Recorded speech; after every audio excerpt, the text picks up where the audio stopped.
The smell hit Alara first, whiskey, sweat, and the sour stench of desperation that clung to every surface in the Lucky Strike saloon. She pushed through the batwing doors, her heart already sinking before her eyes confirmed what she knew she'd find.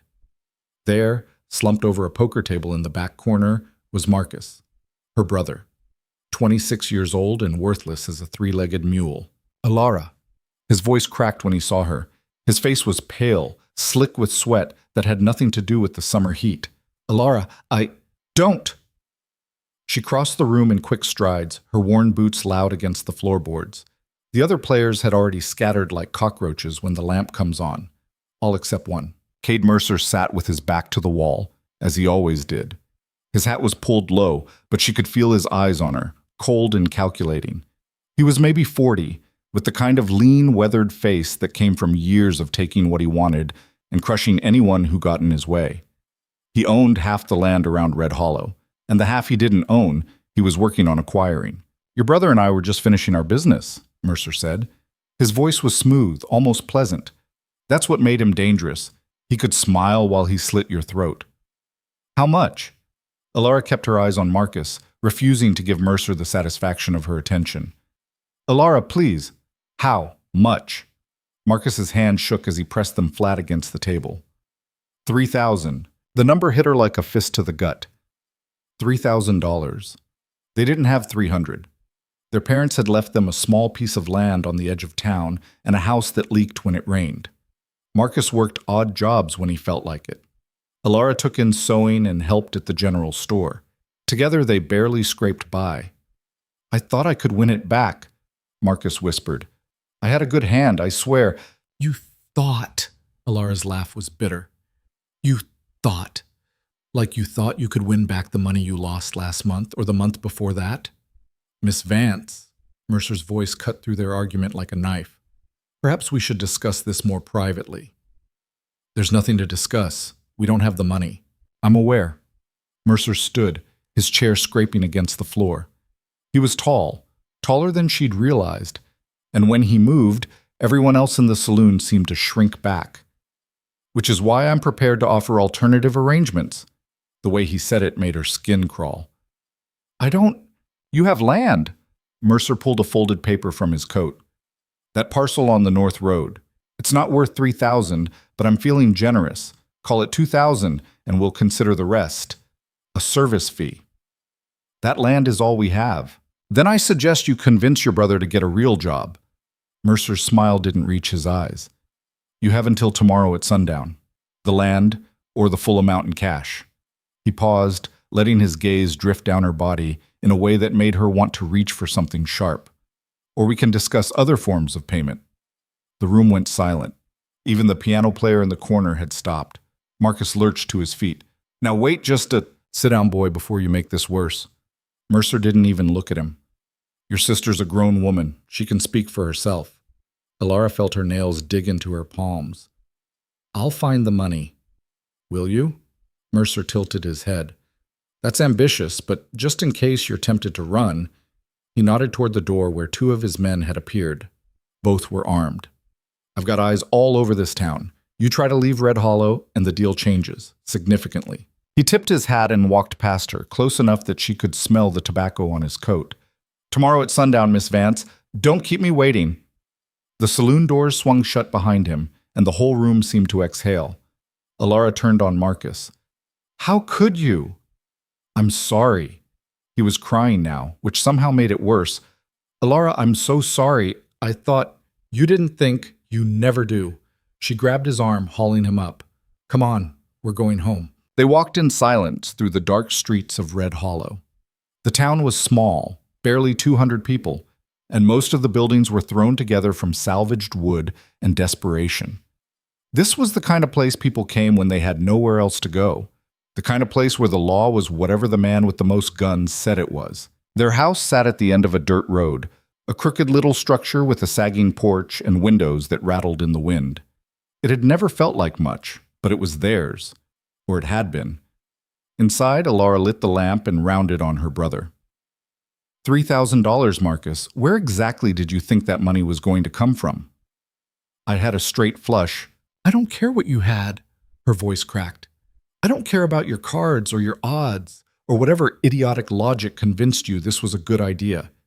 You bet money we don't have to a man who—" She couldn't finish the sentence, couldn't say out loud what they both knew Mercer was capable of. Marcus sank into a chair, his head in his hands. "I'll fix it. I'll talk to him. Explain." "Explain what? That you're an idiot?" "He already knows." Alara paced the small room, her mind racing. "The land won't cover it. Even if we sold everything we own, we'd still be short. Maybe we could leave, go to another territory, start over. He's got men watching. You heard him." She stopped pacing, staring at the wall. "And even if we could run, where would we go? We don't have money for passage. We don't have anything." The silence stretched between them, heavy with all the things neither of them wanted to say. Finally, Marcus spoke, his voice barely above a whisper. "What did he mean? Other forms of payment?" Alara closed her eyes. "You know what he meant." "No." Marcus stood abruptly. "No, I won't let—" "You won't let?" She laughed, and it came out harsh and jagged. "You don't get a say anymore, Marcus. You lost that right when you sat down at that table." "Alara, get out." "What?" "Get out of my sight. Go sleep in the barn. I don't want to look at you right now."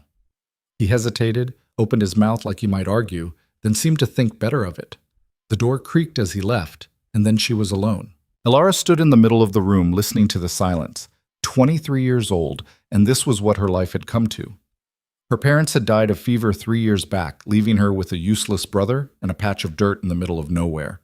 She'd done her best, worked her fingers raw with sewing, helped stock shelves at Dawson's store, took in laundry when things got desperate. And for what? So Marcus could throw it all away on a hand of cards? She wanted to scream, wanted to break something. Instead, she sat down at the table and forced herself to think. The land wouldn't be enough. Running wasn't an option. And the alternative, becoming Mercer's, whatever he intended her to be, that wasn't an option either. She'd heard the stories. Girls who went to work at his ranch didn't come back. Not the same, anyway. There had to be another way. She stayed up all night, going through every possibility. She could try to borrow money, but who would lend that kind of sum to a seamstress with no collateral? She could appeal to the sheriff, but Mercer owned him. Everyone knew it. She could— The ideas ran out before dawn. When the sun came up, painting the desert sky in shades of rust and gold, Alara hadn't slept. She'd sat at that table all night, and the only thing she'd accomplished was wearing a groove in the wood with her fingernail. Marcus came back inside around noon, looking sheepish and hungover. "I talked to some people," he said, "about loans." "And?" "No one's willing. Not with Mercer involved." He sat down across from her. "Alara, maybe we should just give him the land. It's not worth dying over. It's the only thing we have left of them. Of Ma and Pa. They're dead. We're not." He reached across the table, but she pulled away. "I'm trying to fix this." "By giving up? That's your solution? What else can we do?" She didn't have an answer. The day crawled by. Alara tried to keep busy, mending a shirt, sweeping the floor, anything to keep her hands occupied and her mind from spiraling. But every time she glanced at the window, she saw the sun sinking lower. By late afternoon, she'd made her decision. "I'm going to talk to him," she said. Marcus looked up from where he'd been pretending to read a newspaper. "To Mercer? Maybe I can negotiate, buy more time, work out some kind of payment plan." "Alara, no. You can't go alone." "I'm not asking for permission." She grabbed her shawl. "Stay here. At least let me come with you. You've done enough." The words came out colder than she'd intended, but she didn't take them back. The walk into town felt longer than usual. The sun was dropping toward the horizon, turning everything orange and gold. Beautiful, if you could forget what it meant. Mercer's office was above the bank, in the nicest building Red Hollow had to offer. That wasn't saying much, but at least the stairs didn't creak. His secretary, a thin man with wire-rimmed glasses, looked up when she entered. "Miss Vance? Mr. Mercer is expecting you." Of course he was. The office was exactly what she'd expected. Dark wood, leather chairs, a massive desk that probably cost more than her entire house. Mercer stood by the window, looking out over the town like a king, surveying his domain. "Right on time," he said without turning around. "I appreciate punctuality. I want to discuss terms." Do you? Now he turned, that same cold smile on his face. I wasn't aware I'd offered terms. You said the land would cover 2,000. I can work off the rest. I'm a good seamstress, and I don't need a seamstress. He walked toward her slowly, deliberately. What I need is someone who understands how things work in this territory. Someone who knows that debts must be paid one way or another. I'm offering to pay. You're offering to delay. He stopped a few feet away, close enough that she could see the flecks of gray in his dark hair. That's not the same thing. What do you want from me? The question hung in the air between them. Mercer studied her face, and for a moment she thought she saw something almost like amusement in his expression. Honestly, I want to know if you're as strong as you pretend to be. He circled her like a predator. You've got fire in you, Miss Vance. I've seen it. The way you work, the way you carry yourself. Most women in this town are either broken or running, but you... He paused behind her, and she felt his breath on her neck. You stand and fight. She didn't move, didn't give him the satisfaction. So here's what's going to happen, he continued. You're going to sign over that land, and then you're going to come work for me. Work for you how? However I see fit. He came back around to face her. Don't worry, I'll provide room and board. You'll be well taken care of, as long as you're cooperative. The implication was clear. And if I refuse, then I'll take the land anyway, and your brother will face criminal charges for unpaid debts. He'll rot in jail, assuming he survives the first week. Mercer shrugged. Your choice. Alara's mind raced. This was it, the moment she'd been dreading all day, all night. She could feel the walls closing in, every option evaporating like water on hot sand. I need time to think. You've had time. The sun's almost down. He gestured to the window, where the sky was already turning purple. I need an answer now. Please. Now, Miss Vance. She opened her mouth, not sure what was going to come out. But before she could speak, there was a knock at the door. Mercer's expression darkened. I said no interruptions. The door opened anyway, and a man stepped inside. Alara had seen him around town a few times, always from a distance. He was maybe 30, with dark hair and eyes that looked like they'd seen too much. His face was weathered, lined with old scars, and he moved with the careful economy of someone who'd learned to conserve energy for when it mattered. Mercer, he said. Hale. Mercer's voice was sharp. This is a private meeting. I know what it is. The man, Hale, glanced at Alara, then back at Mercer. I'm here to settle the debt. Mercer laughed. This doesn't concern you. 3,000, isn't it? Hale pulled a roll of bills from his coat and set it on the desk. That should cover it. The room went very quiet. Alara stared at the money, her heart pounding so hard she could hear it in her ears. $3,000, just sitting there. Mercer picked up the roll, counted it slowly. His jaw tightened. The debt is paid, he said finally, but that doesn't... It does. Hale's voice was calm, but there was steel underneath. Marcus Vance's debt is settled, which means this meeting is over. For a long moment, the two men stared at each other. Alara could feel the tension crackling between them like lightning before a storm. Then Mercer smiled, and it was the most frightening thing she'd seen all day. Interesting, he said softly. Very interesting. He looked at Alara. It seems you have a guardian angel, Miss Vance. How fortunate. He turned back to his window, dismissing them both. Hale gestured toward the door. Come on. Alara followed him out, her legs shaking so badly she wasn't sure they'd hold her. They made it down the stairs and out onto the street before she finally found her voice. I don't understand. Why would you... Not here. He kept walking, and she had to hurry to keep up. Your place or mine? What? We need to talk. Privately. He glanced back at her. Unless you want to do this in the middle of the street. She led him back to her house, her mind spinning. Marcus was still there, and his eyes went wide when he saw who was with her. Mr. Hale, I don't know what she told you, but... Outside, Alara said. What? Get out, now. Marcus looked between them, then wisely decided to leave. When he was gone, Alara turned to face her unexpected savior. You paid my brother's debt. I did. $3,000. Yes. Why? Hale took off his hat, ran a hand through his hair. Up close, she could see more scars, one along his jaw, another disappearing into his collar. He looked tired. "Because I know what Mercer does to people," he said quietly. "And because I have a proposition for you." Alara felt something cold settle in her stomach. "What kind of proposition?" "The kind where we both get something we need." He met her eyes. "Marry me." The words hit her like a slap. "Excuse me?" "For 1 year, a business arrangement, nothing more." He spoke quickly, like he'd rehearsed this. "I've got a ranch about 30 miles north of here. Good land, but it's remote, isolated.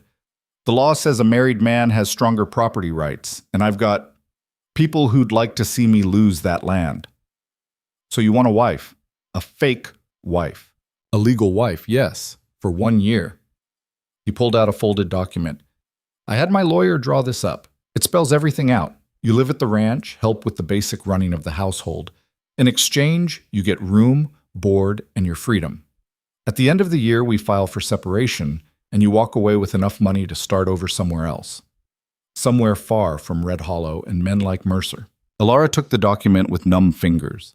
It was all there, exactly as he'd described. Clean, legal, almost too good to be true. "There's got to be a catch." "The catch is the work. Ranch life is hard. I'm not looking for a decoration. I need a partner who can pull her weight.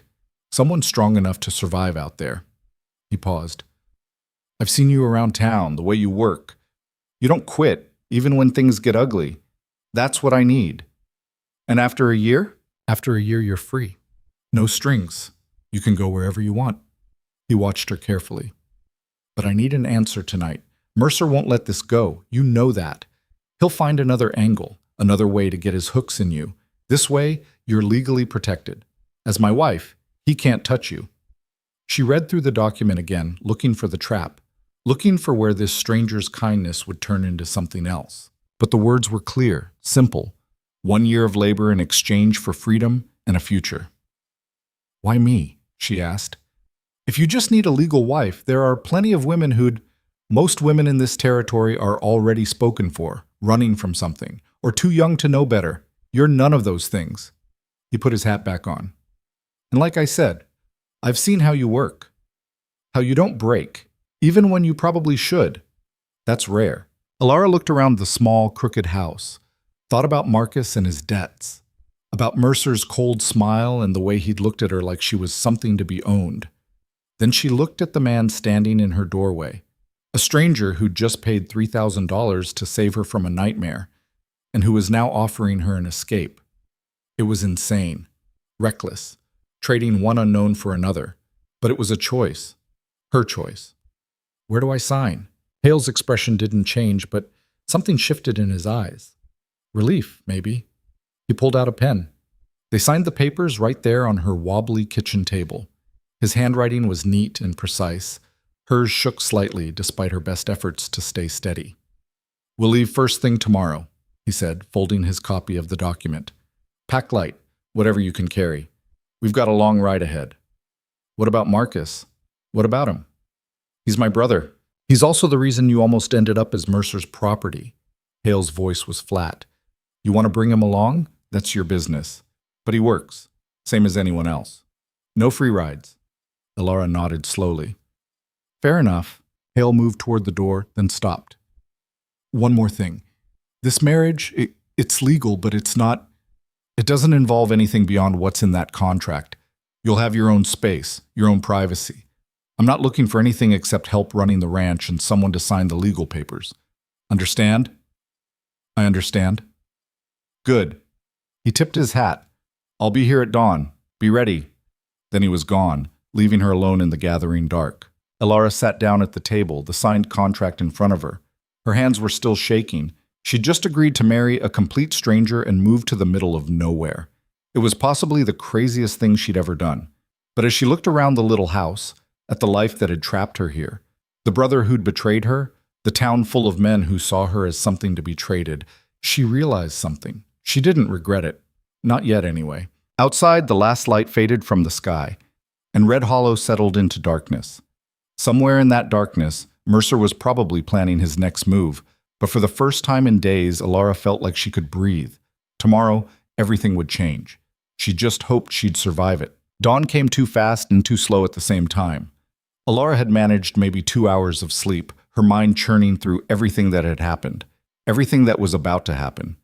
When the first gray light crept through the window, she was already dressed, her few belongings packed into a worn canvas bag that had belonged to her mother. 2 dresses, an extra pair of boots, her sewing kit, a photograph of her parents on their wedding day, the edges curled with age. That was it, the sum total of 23 years of living. Marcus appeared in the doorway as she was tying the bag closed. His eyes were bloodshot, and he smelled like he'd spent the night with a bottle. "You're really doing this," he said. "Yes." "Alara, you don't know this man. You don't know anything about him." She straightened, meeting his gaze. "I know he's not Mercer. That's enough." "What if it's worse? What if, Then I'll deal with it." She slung the bag over her shoulder, "just like I've dealt with everything else." Marcus flinched. "I said I was sorry." "You did. Doesn't change anything, though, does it?" She moved past him toward the door. "You're welcome to come along. He said you could work at the ranch. But if you come, you pull your weight. No more gambling. No more debts. I can't just leave. Then don't." She stopped on the porch, looking back at him. "I'm not your keeper anymore, Marcus. I'm done watching you destroy yourself. This is your chance to be different. Take it or don't. That's on you." She walked away before he could answer, her boots kicking up dust on the empty road. Rowan Hale was waiting where he'd said he'd be, sitting on a black horse that looked as weathered and patient as its rider. He had a second horse beside him, a gray mare with kind eyes, and a pack mule loaded with supplies. "Morning," he said, tipping his hat. "Morning." He glanced past her toward the house. "Your brother coming?" "I don't know. I told him he could." Rowan nodded like this was exactly what he'd expected. "We'll give him 5 minutes. After that, we ride." They waited in silence. The town was starting to wake up, smoke rising from chimneys, the sound of someone hammering in the distance. Normal life continuing on, oblivious to the fact that Alara's entire world had just shifted on its axis. 4 minutes passed. Then 5. "All right," Rowan said, "let's go." He helped her onto the gray mare. His hands were calloused and careful, touching her only as much as necessary, and then swung back onto his own horse. They were turning to leave when a shout stopped them. Marcus came running down the road, a bag clutched in his arms. "Wait, I'm coming!" Rowan looked at Alara. She shrugged. "Can you ride?" Rowan asked Marcus. "Enough. Then get on the mule, and understand something right now. Out there, you work or you leave. No exceptions." Marcus nodded, scrambling onto the mule with none of his usual swagger. He looked smaller somehow, younger. They rode out of Red Hollow as the sun was clearing the horizon, turning the desert into a landscape of long shadows and rust-colored light. Alara didn't look back. There was nothing there worth seeing. The first few hours passed without much conversation. Rowan led the way, following trails that seemed to exist only in his head. The terrain was brutal, all scrub brush and rocky outcroppings, with mountains rising in the distance like broken teeth. Around midday, they stopped to water the horses at a thin stream. "How much farther?" Alara asked, stretching her legs. She'd ridden before, but not like this. Already her thighs were aching. "We'll make camp tonight, reach the ranch tomorrow afternoon." Rowan was checking the mule's load, adjusting straps. "You holding up all right?" "I'm fine." He glanced at her, and she got the sense he didn't believe her, but he didn't push it. "There's jerky in the saddlebag if you're hungry. We won't stop for a real meal until we make camp." Marcus was sitting on a rock, looking miserable. "I don't suppose there's any whiskey in those bags?" "No." "Didn't think so." They ate standing up, tough jerky that took forever to chew and hardtack that was barely edible. Alara had eaten worse, but not by much. "Tell me about the ranch," she said to Rowan as they prepared to move again. "What do you want to know?" "Anything, everything. I'm marrying you and moving to the middle of nowhere. Seems like I should know what I'm getting into." A ghost of a smile crossed his face. "Fair point." He swung back onto his horse. "It's about 300 acres. Good water source, decent grazing. House isn't much. 4 rooms, needs work. But it's solid." "What do you raise?" "Cattle mostly, some horses. I've got 2 men who work the land, Ben and Carter. They're good, trustworthy. They know the situation." "The situation being that your new wife is actually a business arrangement?" "Yes." He didn't seem embarrassed by it. They won't ask questions, won't gossip. Out there, people tend to mind their own business. And the people trying to take your land? His expression hardened. That's a longer story. We've got time. Rowan was quiet for a moment, and Alara thought he might not answer. Then he sighed. There's a railroad company that wants to run a line through this territory. The route they've proposed cuts right through my land. They've made offers, low offers, but I've refused. A married man with established property has more legal standing to contest their claims. That's why I need this to be official. They can't just take it? They can try. They've got money and lawyers. But the law still means something out here, even if it's bent half the time. Being married strengthens my position. And after a year? After a year, the window for their proposed route will have passed. They'll have to go around. The land will be safe. It made a cold kind of sense. Alara looked at Marcus, who was barely staying upright on the mule. And what about people like my brother? Why let him come? Because you asked, and because every ranch needs labor. Rowan glanced back at Marcus. If he works, he stays. If he doesn't, he goes. Simple as that. They rode on. The landscape grew harsher as the day wore on. The air was dry enough to crack lips, and the sun beat down with relentless intensity. Alara's mare, Rowan had called her Ash, was steady and sure-footed, picking her way through terrain that would have broken a lesser horse. You've ridden before? Rowan observed. My father taught me when I was young, before he got sick. She adjusted her grip on the reins, but never like this. Never this far. You're doing fine. It wasn't praise exactly, just a statement of fact, but it felt good anyway. They made camp that night in a shallow canyon, sheltered from the wind. Rowan moved with practiced efficiency, setting up a fire pit, unpacking bedrolls, hobbling the horses. Marcus tried to help and mostly got in the way. Just sit, Rowan finally said. I'll handle it. I can help. You can help by not tripping over everything. Rowan's tone wasn't cruel, just tired. Tomorrow you'll learn. Tonight, rest. Alara helped where she could, following Rowan's quiet instructions. He showed her how to build the fire properly. Not too big, not too small, and how to arrange the rocks to reflect heat. His hands moved with the certainty of someone who'd done this 1,000 times. They ate beans cooked over the fire, with more of that awful hardtack. It was better hot, at least.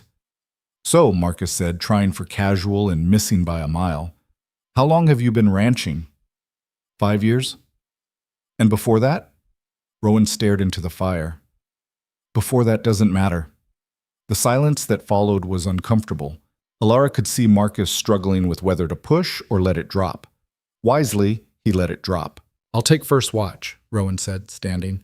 Marcus, you're second. Alara, you sleep. Watch for what? Marcus asked. Anything. Rowan checked his rifle. This territory is not as settled as Red Hollow.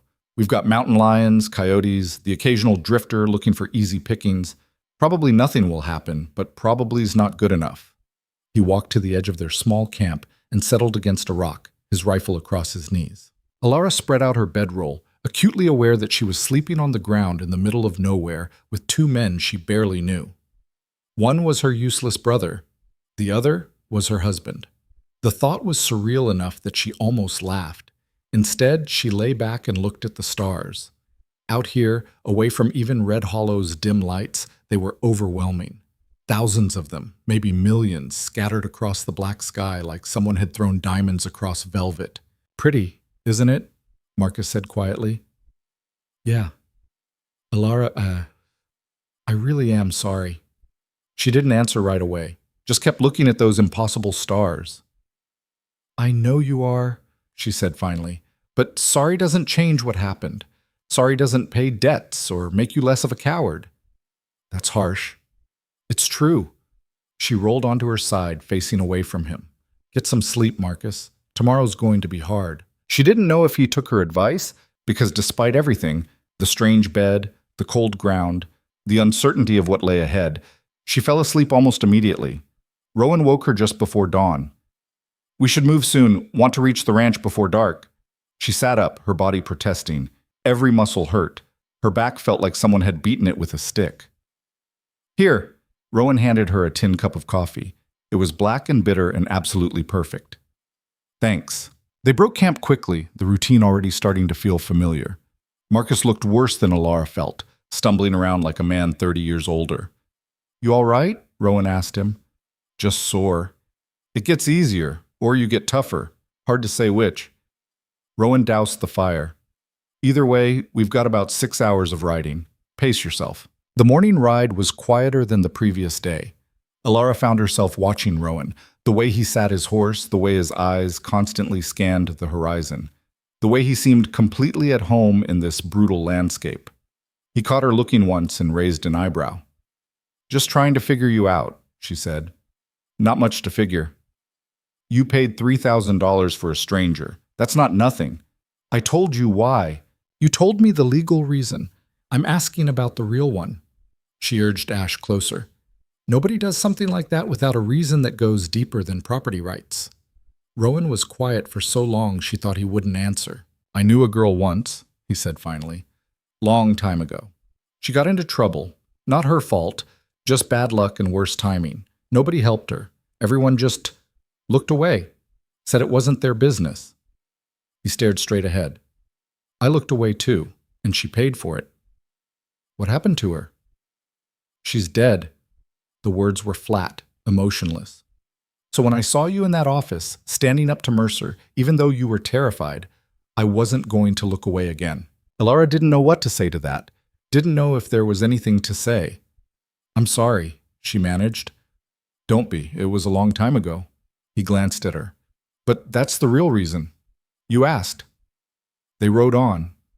Around noon, the terrain started to change. The flat, brutal desert gave way to rolling hills dotted with tough grass and scattered trees. It was still harsh country, but there was a kind of beauty to it, if you knew how to look. "This is my land," Rowan said. "Everything from that ridge to the creek."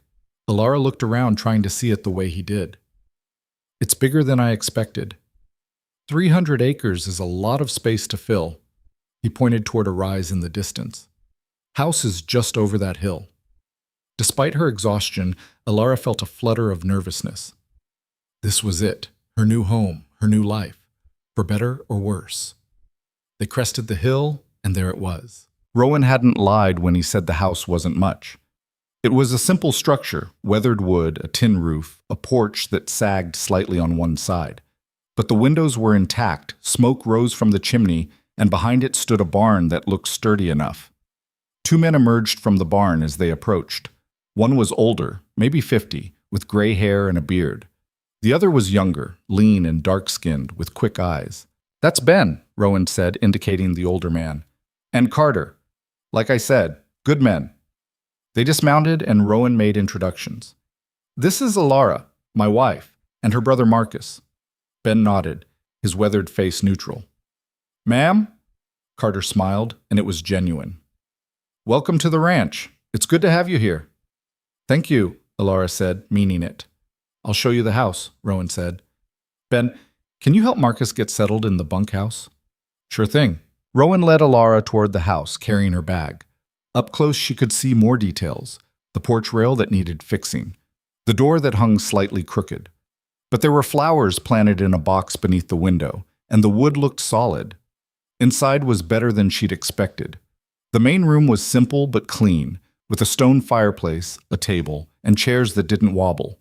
Through doorways she could see a kitchen, a washroom, and what must be bedrooms. "Your room's this one," Rowan said, opening a door. "It's not much, but it's private. Lock works if you want to use it." The room was small, just a bed, a dresser, and a window that looked out over the hills. But it was clean, and the bed had real sheets and a quilt that looked handmade. "I sleep in the room across the hall," Rowan continued. "Bathroom's between us. There's a tub if you want to heat water for a bath later." Alara set her bag on the bed. This is good. Thank you. Don't thank me yet. You haven't seen the work." But he said it almost gently. "Get settled. I'll make some food. Then we'll talk about how things run around here." He left her alone, closing the door behind him. Alara sat on the bed. It was firm, but not uncomfortable, and looked around her new room, her new life. It wasn't the house in Red Hollow, with all its memories and ghosts. It wasn't anything she'd imagined for herself, but the window opened when she tried it, letting in fresh air that smelled like grass and distance. And the lock on the door actually worked. It was a start.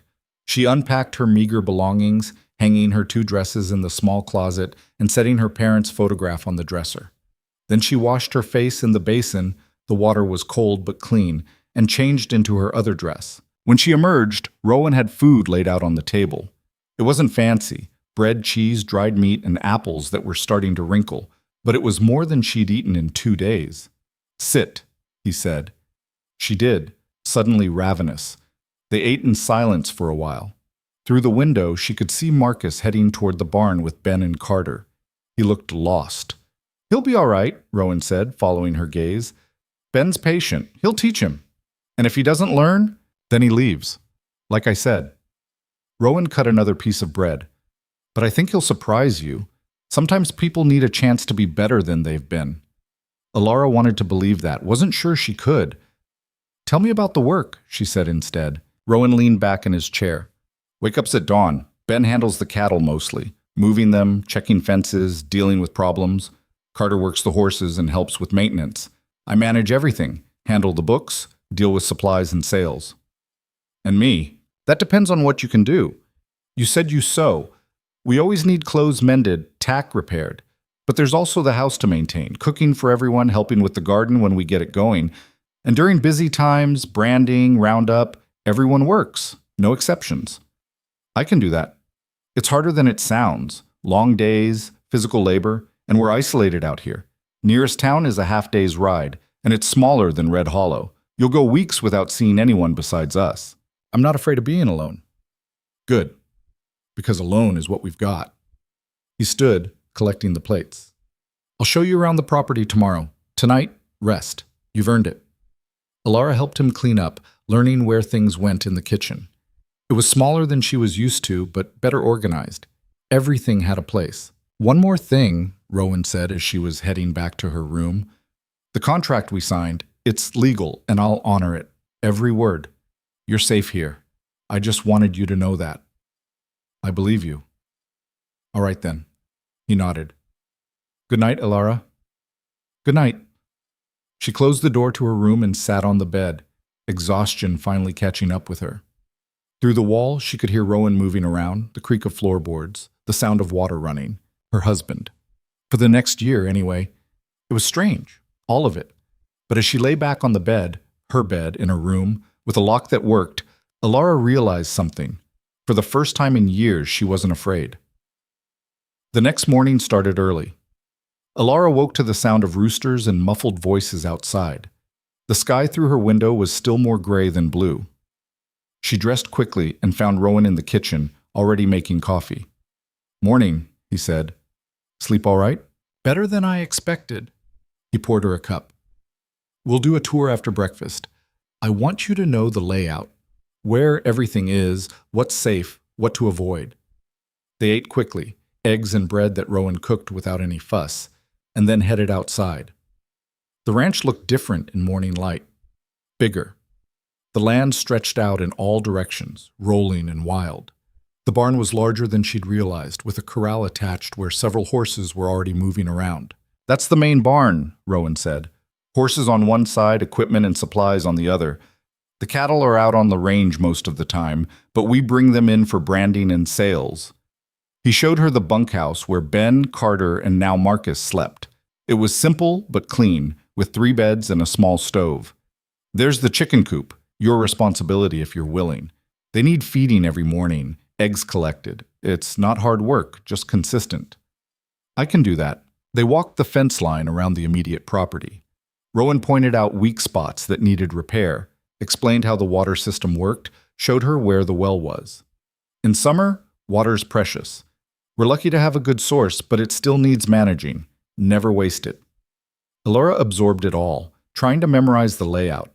The ranch was its own small world, with its own rhythms and rules. They stopped at the top of a small rise, looking back at the house. "It's a lot," Rowan said. "I know that. Don't expect to learn it all at once." "I'm a fast learner." "I'm counting on it." He started walking again. "Come on, I'll show you the garden plot."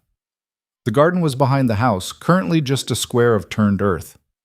We planted late this year, Rowan said, but there's still time for some crops. I was thinking vegetables mostly, things that store well. You know anything about growing food? A little. My mother kept a garden. Then you know more than me. I can keep cattle alive, but plants... He shrugged. They don't like me much.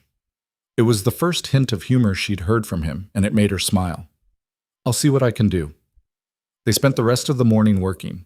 Rowan had her help with basic tasks, mending a section of fence, organizing supplies in the barn, learning how to handle the horses.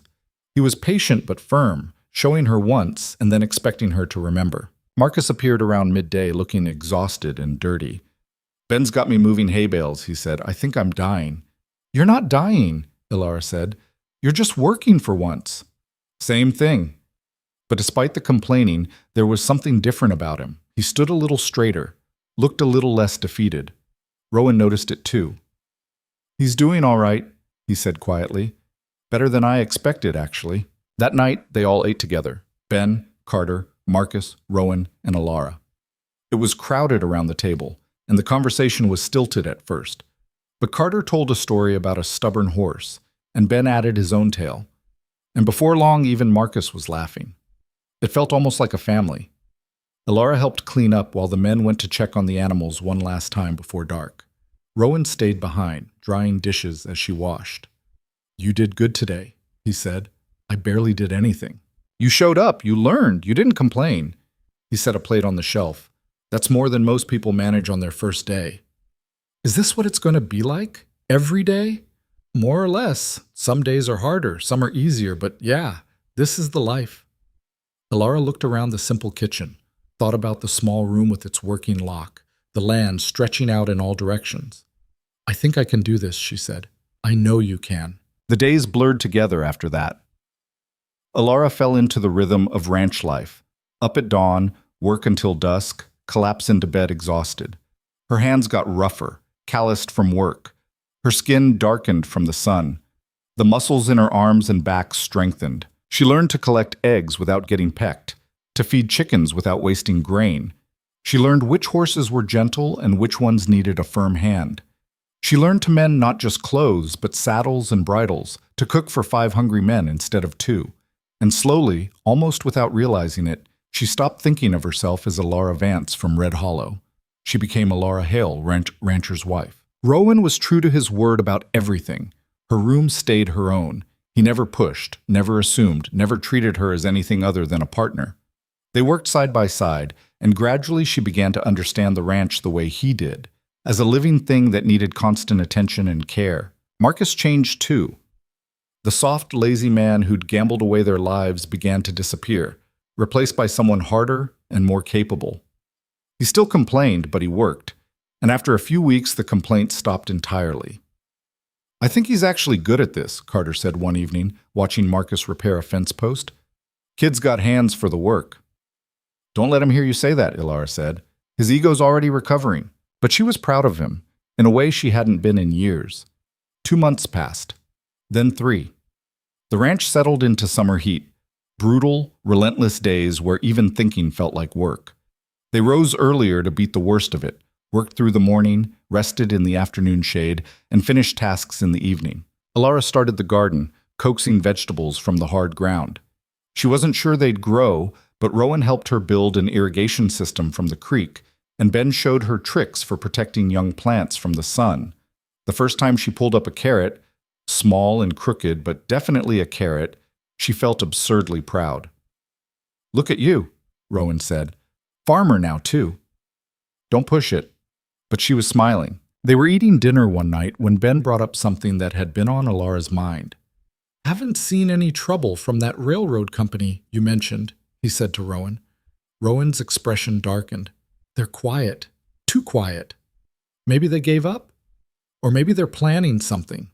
Rowan pushed his food around his plate. Either way, we stay alert. You really think they'd try something? Carter asked. I think they've got money and lawyers, and that makes them dangerous. Legal or not, they'll find a way to push if they want this land bad enough. Ilara set down her fork. What can they actually do? The land's yours legally. We're married. They can't just take it. They can make it hard to keep. cut off access to markets, tie us up in legal battles we can't afford, pressure the bank if I need loans. Rowan met her eyes. Mercer's not the only predator in this territory. He's just the most obvious one. So what do? We do what we've been doing, work the land, build it up, make it profitable enough that it's worth fighting for. And we wait. He stood, collecting plates. But we don't get comfortable. Comfortable gets you killed out here. That night, lying in bed, Alara thought about what he'd said. She'd escaped Mercer, escaped Red Hollow, escaped the life that had been slowly suffocating her. But the fight wasn't over. It might never be over. Somehow, that didn't scare her as much as it should have. 4 months in, a man came to the ranch. Alara was in the garden when she heard the horse. She looked up to see a stranger dismounting near the house, well-dressed, city clothes, completely out of place in the rough country. Rowan emerged from the barn, and Alara could see the tension in his shoulders even from a distance. She wiped her hands on her apron and walked over, arriving just as the stranger was speaking. "Representing the Continental Railroad Company, I'm here to make you a final offer, Mr. Hale." "I've already refused your offers," Rowan said. That was before. The company's prepared to be more generous now. The man pulled out a document. $15,000 for the land and right-of-way. That's more than fair. It's not for sale. Mr. Hale, be reasonable. The railroad's coming through this territory whether you cooperate or not. This offer is your chance to profit from progress instead of being crushed by it. Alara stepped up beside Rowan. "My husband said no." The man's eyes flicked to her, dismissive. "Mrs. Hale, perhaps you could help your husband see sense. $15,000 is more money than most people in this territory will see in a lifetime. Then give it to someone who needs it.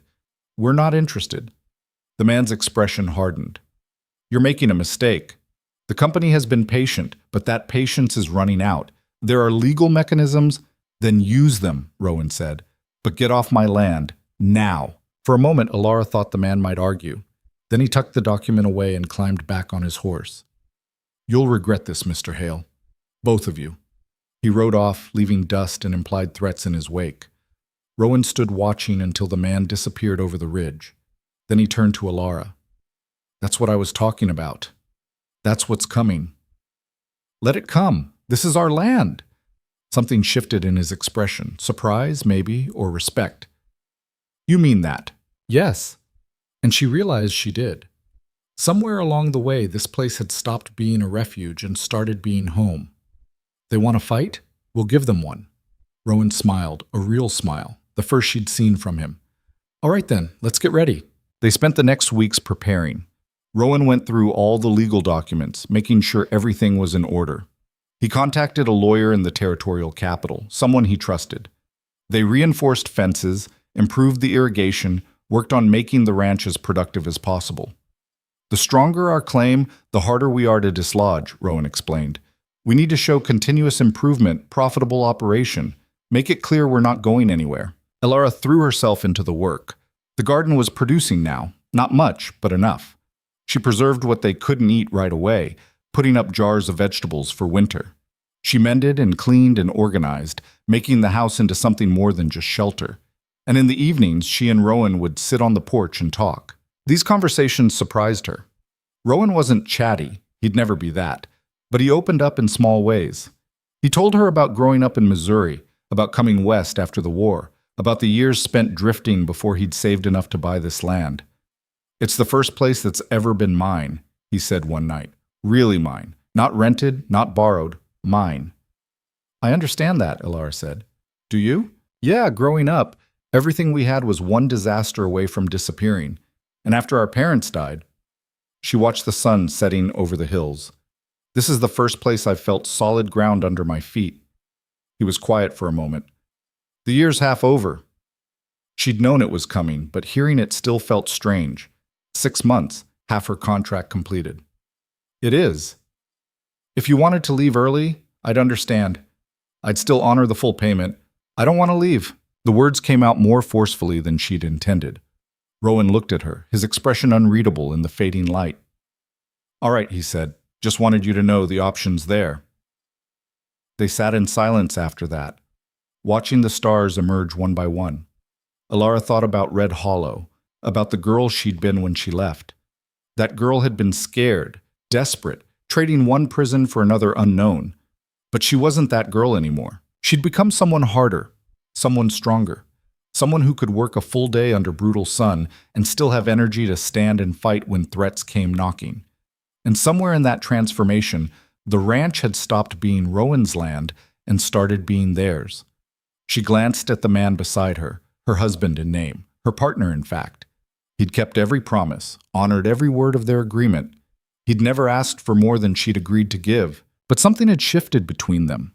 She felt it in the easy way they worked together, the comfortable silences, the rare smiles they shared over small victories. It wasn't love. Love was something else, something she wasn't sure she believed in anymore. But it was something real and solid and worth protecting. "Rowan," she said. "Yeah? Thank you for all of this?" He looked at her for a long moment. "Don't thank me yet. The hard part's still coming." And he was right. 2 weeks later, the trouble started in earnest. It started with the fence.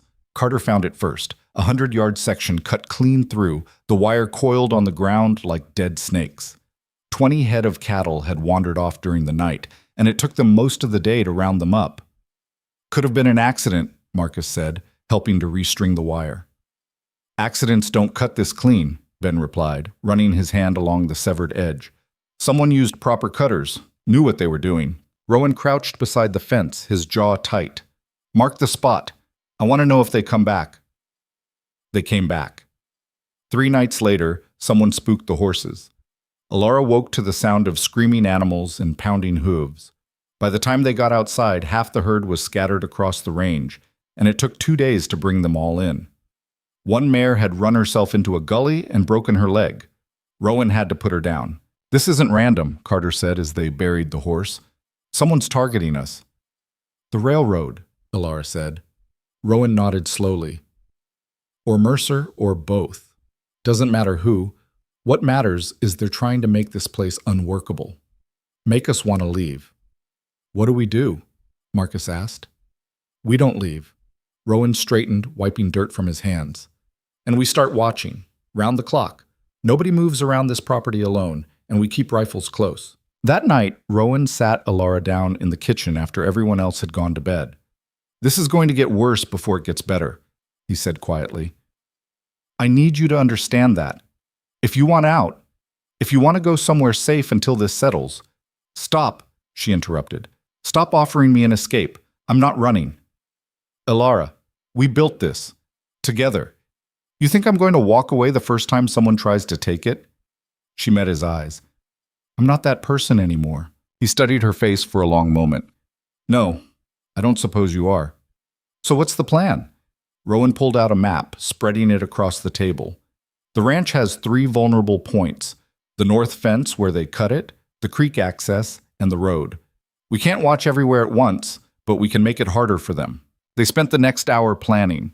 Better locks on the barn, tripwires around the perimeter, a rotation schedule so someone was always awake and armed. It felt like preparing for war, and maybe that's what it was. "There's something else," Rowan said as they were finishing up. "I sent a wire to the territorial marshal yesterday, told him what's happening. He can't do much without proof, but at least there's a record now." "You think he'll help?" "Depends on how much the railroad's paying him." Rowan's smile was bitter. "But it's worth trying. We need allies, even uncertain ones." The harassment continued. Someone poisoned the well, not enough to kill anyone, but enough to make them sick for days. Supplies went missing from the barn. More fences were cut. They started finding their cattle with fresh brands, railroad company marks burned over Rowan's. "They're trying to claim our stock," Ben said, furious, saying we stole from them. "Let them try to prove it in court," Rowan said, but Alara could see the strain in his face. Every incident cost them time and money they couldn't spare. The breaking point came 6 weeks after the first fence cutting. Alara was in the garden when she heard shouting from the direction of the barn. She dropped her basket and ran, arriving just as Marcus came stumbling out, his face bloody. "Marcus!" She grabbed him. "What happened?" "3 men." He was breathing hard, holding his ribs. "They came with papers, said they were from the railroad here to survey the property. When I told them to leave, they—" He winced. "I got a few hits in too." Rowan emerged from the house, rifle in hand. Where are they? Rode off when Ben and Carter showed up. Marcus spat blood. But they said they'd be back. With the law. The law. Rowan's laugh was harsh. Let them bring it. I've got every deed and document filed proper. They can't. He stopped as a rider appeared on the horizon. Then another. And another. 5 men, in total, riding toward the ranch in a tight formation.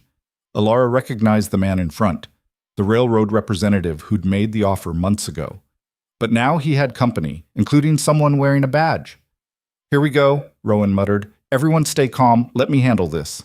The rider stopped in front of the house. The man with the badge, Deputy something, Alara didn't catch the name, spoke first. Rowan Hale? That's me. I've got a complaint filed against you for theft of livestock and harassment of railroad employees conducting legitimate business. Rowan's expression didn't change. That's interesting, seeing as how I'm the one who's been dealing with cut fences and stolen property for the past 6 weeks. You have proof of that? Some. The deputy looked uncomfortable. Mr. Hale, I'm going to need you to come into town. Answer some questions. Am I under arrest? Not yet, but if you don't cooperate, I'll cooperate. Rowan handed his rifle to Ben. But I want it on record that this is harassment. The railroad wants my land and they're using you to get it. The railroad man smiled. That's a serious accusation, Mr. Hale. I hope you can back it up. I can. And I will. Rowan looked at Alara. Keep things running while I'm gone. Don't let anyone on the property without Ben or Carter present. How long will you be? She asked, fighting to keep her voice steady. A day? Maybe 2? Depends on how much trouble they want to make. He lowered his voice. If I'm not back in 3 days, send for that lawyer I mentioned. You have his name. Then he mounted his horse and rode off with the deputy, leaving Alara standing in the yard with her heart pounding. The railroad men stayed behind for a moment, their eyes sweeping over the property like they were already measuring it for their own use. You folks should think about relocating, the representative said. This land's going to be railroad property one way or another. Might as well profit from it while you can. Get off our land, Alara said. Mrs. Hale, now. Something in her voice must have convinced him. He tipped his hat mockingly and led his men away. Carter appeared at her elbow. You all right? No. She watched the riders disappear. But I will be. Come on, we've got work to do. They spent the rest of the day reinforcing everything they could. New locks, better lighting around the barn. Marcus, despite his bruised face, helped string wire across the most vulnerable approaches. They're going to keep pushing, Ben said as the sun set. This was just the opening move. Let them push, Alara replied. We'll push back. That night, she couldn't sleep. She lay in bed listening to the house settle, thinking about Rowan sitting in some cell or office, dealing with false accusations while the ranch sat vulnerable. Around midnight, she gave up trying to rest and went to the kitchen. She was surprised to find Marcus already there, holding a cold cloth to his face. Can't sleep either? He asked. No. They sat in silence for a while. Then Marcus said, I'm sorry. For what? For all of it. For getting you into that mess with Mercer. For being useless for so long. For, he gestured vaguely. Everything. Alara looked at her brother, really looked at him. The soft, weak man who'd gambled her away was gone. In his place was someone leaner, harder, with calluses on his hands and a steadiness in his eyes. You're not useless anymore, she said. Took me long enough to figure it out. Better late than never. She poured herself coffee. You did good today, standing up to those men. I got my face smashed in. Yeah, but you stood up first. That counts for something. She sat across from him. Pa would have been proud. Marcus's eyes got wet. You think so? I know so. They sat together until dawn, not talking much, just being there. And when the sun came up, they went back to work. Rowan returned 2 days later looking exhausted but unbeaten. They couldn't make anything stick, he said, dismounting stiffly. Didn't have enough evidence. But they tried, spent hours asking the same questions different ways, trying to trip me up. Did they? Alara asked. No, because I'm telling the truth, and they're not. He handed his horse to Carter. But this isn't over. That deputy might be honest, but he's under pressure. Next time they'll have their story straighter. Then we'd better have ours straight too, Ben said. They gathered in the house, all 5 of them around the table. Rowan spread out documents, deeds, bills of sale, improvement records, everything that proved their legitimate ownership.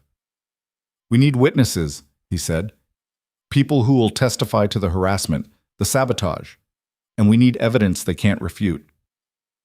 "How do we get that?" Carter asked. Rowan was quiet for a moment, thinking. Then he looked at Alara. "We set a trap." The plan was simple and dangerous in equal measure. They would make it look like the ranch was vulnerable, minimal guards, obvious gaps in security. When the saboteurs came back, they'd be ready with witnesses and enough evidence to force real legal action. "It's risky," Ben said. "If something goes wrong, something's already wrong," Rowan interrupted. "We can keep reacting to their attacks, or we can take control, force them to show their hand." "I'm in," Marcus said immediately. "Me too," Carter added. Ben nodded slowly. "All right, but we do this smart. No heroes, no stupid risks." They spent 3 days preparing. Rowan contacted the territorial marshal again, explaining the plan. The marshal was skeptical but agreed to have men nearby if things went bad. They also brought in a few trusted neighbors, other ranchers who'd had similar trouble with the railroad, to act as witnesses. The night they set the trap, Alara's hands were shaking as she checked her rifle for the 3rd time. "Hey," Rowan said quietly, "you don't have to be part of this. You can wait in the house. We've been through this."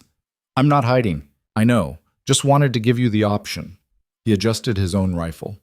"They'll probably come from the north again. That's been their pattern. Ben and Carter are positioned there. Marcus is watching the creek approach. You and I will stay near the house, ready to respond wherever they hit. And if they don't come, then we try again tomorrow night and the night after. Eventually they'll make a move. They can't afford not to. The longer we hold out, the weaker their legal position gets." Alara nodded, settling into her position behind a water trough with a clear view of the barn and main approach. Rowan was 20 feet away, hidden in shadow. Then they waited. The first hour passed in tense silence, then the second. Alara's legs cramped from crouching, and her eyes burned from staring into darkness. She was starting to think they'd guessed wrong when she heard it. The soft creak of leather, the quiet jingle of tack being deliberately muffled. Riders, at least 3, maybe more, approaching from the west instead of the north. She caught Rowan's eye and pointed. He nodded and signaled to someone she couldn't see, probably one of the witnesses hidden further out. The riders stopped at the fence line. In the moonlight, Alara could make out shapes dismounting, moving toward the barn with purpose. They weren't being particularly careful, which meant they didn't expect resistance. Big mistake. One of them pulled out wire cutters. Another had what looked like a torch. They were going to burn the barn. Rowan stood up, rifle raised. "That's far enough." The men froze. Then one of them went for his gun. "I wouldn't," Ben's voice called from the darkness. "You're surrounded." It was mostly a bluff. They had numbers but not overwhelming force, but it worked. The men hesitated. Then a familiar voice cut through the night. "Well, this is disappointing." Cade Mercer stepped out of the shadows, and Alara's blood went cold. "You," she breathed. "Hello, Alara. Or should I say Mrs. Hale?" Mercer smiled that same cold smile. "Thought you'd escaped me, didn't you? Thought you were safe out here in the middle of nowhere." Rowan's rifle never wavered. "This has nothing to do with her. This is between me and the railroad." "Is it?" Mercer walked closer, unconcerned about the weapons pointed his way. "See, that's where you're wrong. The railroad approached me weeks ago, asked if I knew anything about you, about your operation. And when I told them about your, shall we say, unconventional marriage, they were very interested." "What are you talking about?" Alara demanded. "Your marriage contract, the 1-year agreement. They've got lawyers who think they can challenge the legitimacy of it, argue that it's a sham arrangement specifically designed to defraud their claim." He spread his hands. "Of course, I told them I didn't know anything about that, but for a price, I might be persuaded to testify otherwise." Rowan's jaw tightened. "You son of a—" "Careful now. I've got witnesses of my own who'll say you threatened me, assaulted me even." Mercer's smile widened. "You're caught, Hale. The railroad's going to take this land one way or another. You can fight it and lose everything, or you can take their offer and walk away with something." "And what do you get out of this?" Alara asked. Mercer turned his attention to her, and she saw the hunger in his eyes. The railroad's paying me for my testimony, but I'd be willing to forget everything I know if you came back to Red Hollow with me. Fulfill that original debt. The air seemed to freeze. Never, Alara said. Then you'll lose everything anyway. The ranch, the marriage, all of it. He took another step forward. Come with me now, and Hale keeps his land. Stay, and we bury you both in legal fees until there's nothing left. Rowan moved to stand beside Alara. She's not going anywhere with you. Then you're both fools, Mercer gestured to his men. Burn it, all of it. The man with the torch moved toward the barn. Stop! A new voice rang out, the territorial marshal emerging from where he'd been hiding with his deputies. That's enough, Mercer. You're under arrest for conspiracy, attempted arson, and extortion. Mercer's expression flickered just for a second, surprise and anger breaking through the smooth facade. Then it was back to that cold smile. On what evidence? These people have been harassing railroad employees, and I've simply been— We heard everything, the marshal interrupted. You confessed to working with the railroad to falsify testimony, threatened arson. That's more than enough. You can't prove— Actually, we can. Rowan pulled something from his pocket, a small device that Alara hadn't seen before. New invention, called a phonograph cylinder. Records sound. Every word you said is on here. Mercer's face went white. You set me up. You set yourself up, Alara said. We just gave you the rope. The marshal's deputies moved in, surrounding Mercer and his men.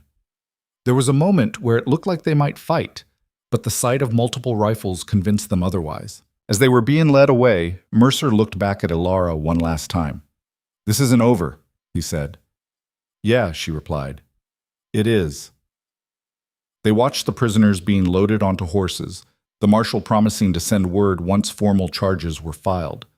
The witnesses came out of hiding, already talking excitedly about what they'd seen and heard. When everyone finally left and the ranch was quiet again, Alara sat down on the porch steps, suddenly exhausted. Rowan sat beside her. You all right? I don't know. She laughed shakily. I thought I'd be more scared, seeing him again. And were you scared? No, I was angry. She looked at her hands, steady, despite everything. He tried to take everything from me once, tried again tonight, but I'm not that girl anymore. No, you're not. Rowan was quiet for a moment. That recording device, it doesn't actually exist yet. Not in a form that works reliably, but Mercer didn't know that. Alara stared at him. You bluffed?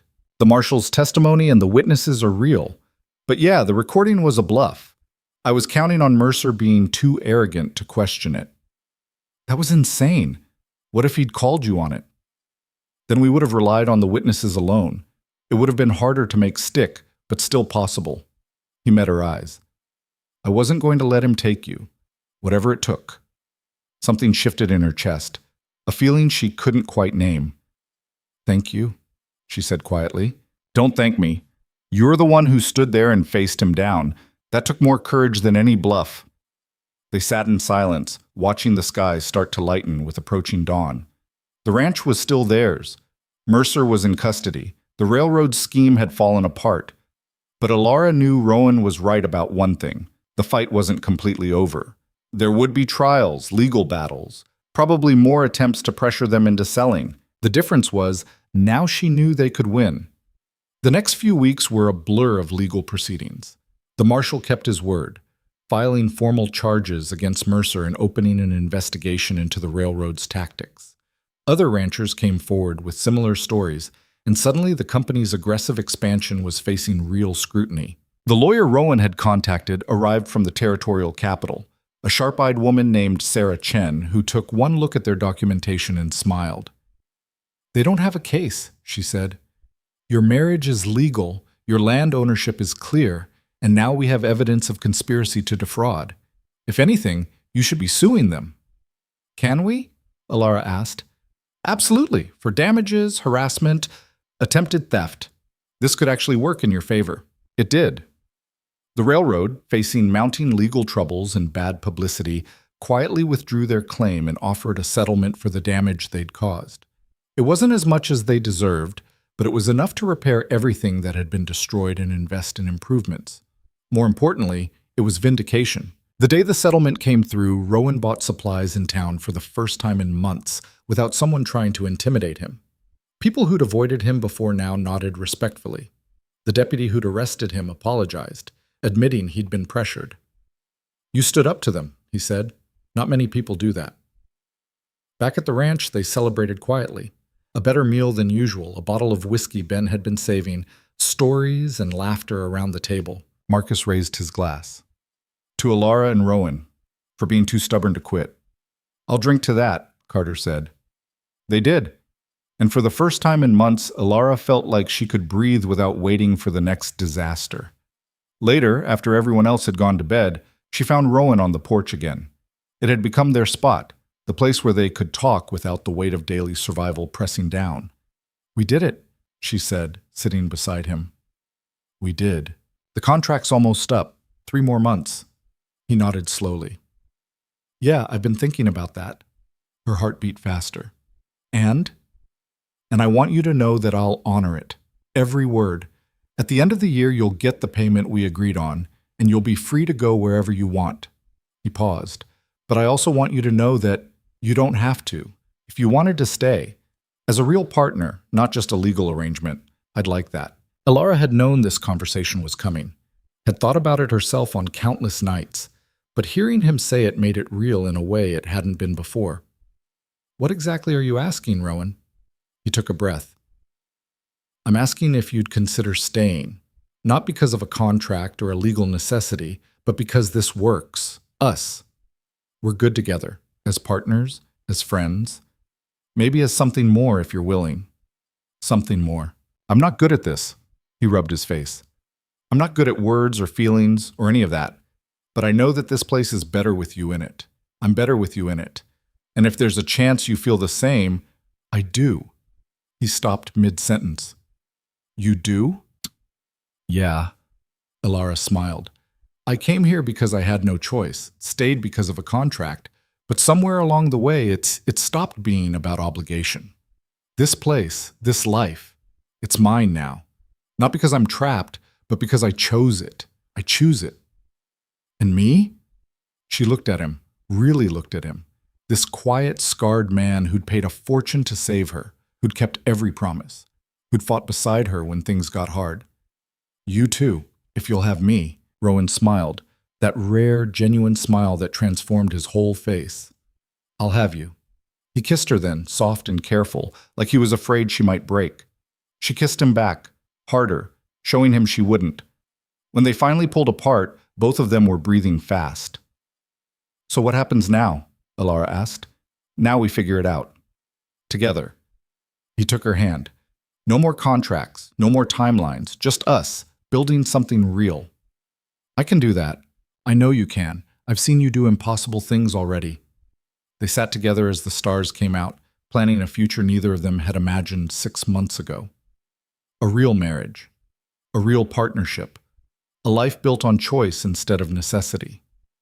It wouldn't be easy. Ranch life never was. There would be droughts and harsh winters, financial struggles and back-breaking work, but they'd face it together, as equals. As the night deepened, Alara thought about the girl who'd stood in Mercer's office, terrified and trapped. That girl was gone. In her place was someone stronger, someone who'd learned that freedom wasn't given. It was taken, fought for, earned. And she'd earned this. All of it. The ranch. The life. The man sitting beside her. Tomorrow would bring new challenges. But tonight, for the first time in longer than she could remember, Alara felt completely, utterly at peace. The trial came faster than anyone expected. Word arrived by messenger 3 weeks after Mercer's arrest. The territorial court had set a date, 30 days from receipt of notice. Sarah Chen rode out to the ranch herself to deliver the news and prepare them for what was coming. "Mercer's lawyers are good," she said, spreading documents across the kitchen table. "They're going to argue that the recording was falsified, that the witnesses were coached, that you orchestrated the whole thing to frame him." "Can they make that stick?" Rowan asked. "Not if we're prepared, but it won't be easy." Sarah looked at Alara. "They're also going to come after you, your past, your marriage, your motivations. They'll try to paint you as someone who manipulated the situation for personal gain." Alara felt her stomach tighten. Let them try. That's the spirit. But understand, they'll dig into everything. Your brother's gambling debts, your father's death, every interaction you had with Mercer before this. They'll twist it all to make you look complicit. She wasn't, Rowan said sharply. I know that, you know that, but a jury might not if we don't control the narrative. Sarah tapped the papers. Which is why we need to be completely honest with each other right now. No surprises. Anything in your past that could be used against you, I need to know about it. The conversation that followed was harder than Alara had expected. She had to walk through everything, her parents' deaths, Marcus's downward spiral, the desperation that had led her to that saloon the night Mercer had made his demand. Saying it all out loud, with Rowan and Sarah listening, made it feel raw again. But Rowan's hand found hers under the table, steady and warm, and she kept going. When she finished, Sarah was quiet for a moment, making notes. All right, that's manageable. Your story holds together. Woman in desperate circumstances, coerced into an impossible situation, rescued by a legitimate business arrangement that evolved into something real. She looked up. The key is showing the evolution, the work you've done here, the partnership you've built. That's what makes this marriage real, not just the paperwork. It is real, Alara said. I believe you. Now we just need to make 12 strangers believe it too. They spent the next weeks preparing. Sarah drilled them on testimony, how to answer questions, what to volunteer, what to keep brief. She brought in a colleague to play opposing counsel, asking the worst possible questions to prepare them for the real thing. Mrs. Hale, isn't it true that you married Mr. Hale for money? I married him to escape a predator. The money was incidental. But you did receive payment as part of the arrangement. The contract specified payment at the end of 1 year. Yes. And has that year ended? Nearly, but I'm not leaving. Why not? You've got your freedom. You could take the money and go anywhere. Alara met the fake lawyer's eyes steadily. Because this is my home now. These are my people. And my husband, my real husband, not just on paper, is here. Why would I leave? Sarah called a break. Good. But don't get defensive when you say it. State it like a fact, not an argument. You're not trying to convince them you're right. You're showing them that you know you're right. There's a difference. The preparation was exhausting, but it was also clarifying. Every time Alara had to articulate why she'd stayed, why the ranch mattered, why Rowan mattered, it became more solid in her own mind. This wasn't just survival anymore. It was choice. Meanwhile, the ranch work continued. They couldn't afford to let everything slide just because of the trial. Cattle still needed tending, fences still needed mending, the garden still needed weeding. Marcus threw himself into the work with an intensity that surprised everyone. He was up before dawn, working past dark, pushing himself harder than Ben or Carter pushed him.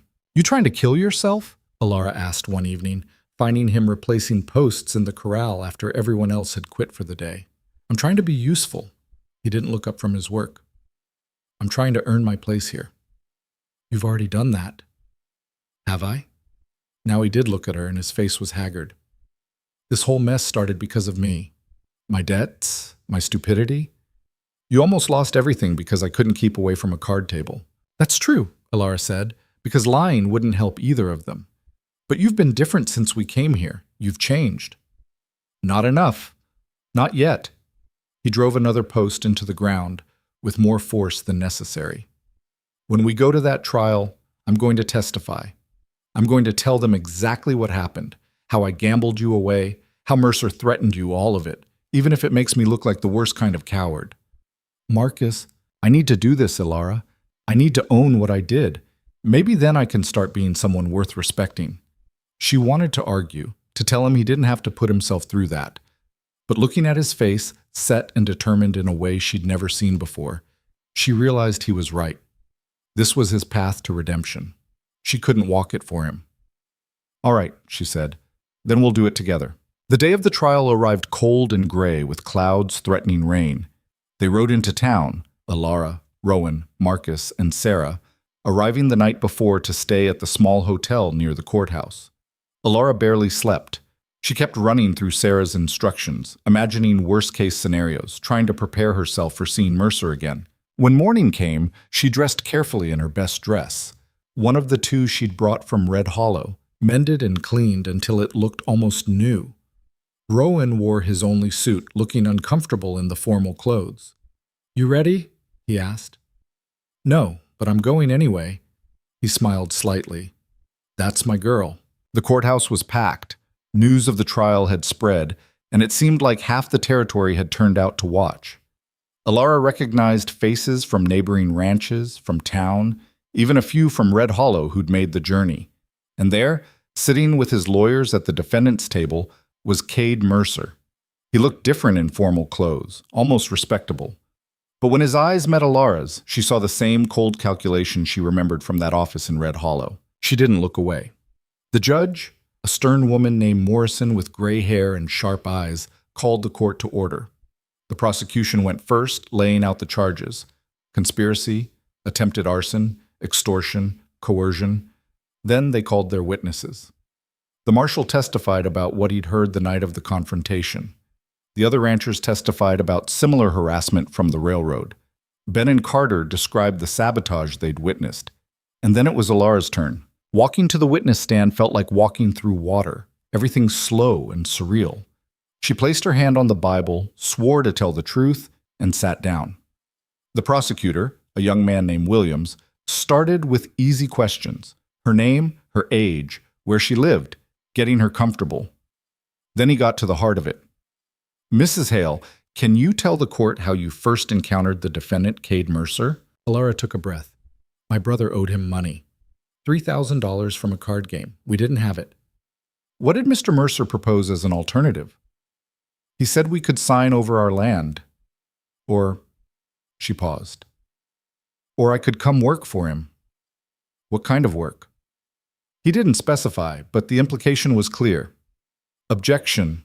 Mercer's lawyer, a slick man named Patterson, stood up. The witness is speculating about implications. Sustained, Judge Morrison said. Stick to what was actually said, Mrs. Hale. Alara nodded. He said I would work for him however he saw fit, that I would be well taken care of as long as I was cooperative. And what did you understand that to mean? Patterson objected again, but the judge allowed it. I understood that he wanted to own me, Alara said quietly. The same way he owned his other girls. A murmur went through the courtroom. Mercer's face remained impassive, but his lawyers were whispering urgently. Williams took her through the rest. Rowan's intervention, the marriage contract, the move to the ranch, building the case that everything she'd done was to escape coercion, not to defraud anyone. Then it was Patterson's turn. He stood slowly, buttoning his jacket, giving her a smile that didn't reach his eyes. Mrs. Hale, or should I say Miss Vance, after all, your marriage is somewhat questionable, isn't it? Objection, Sarah called.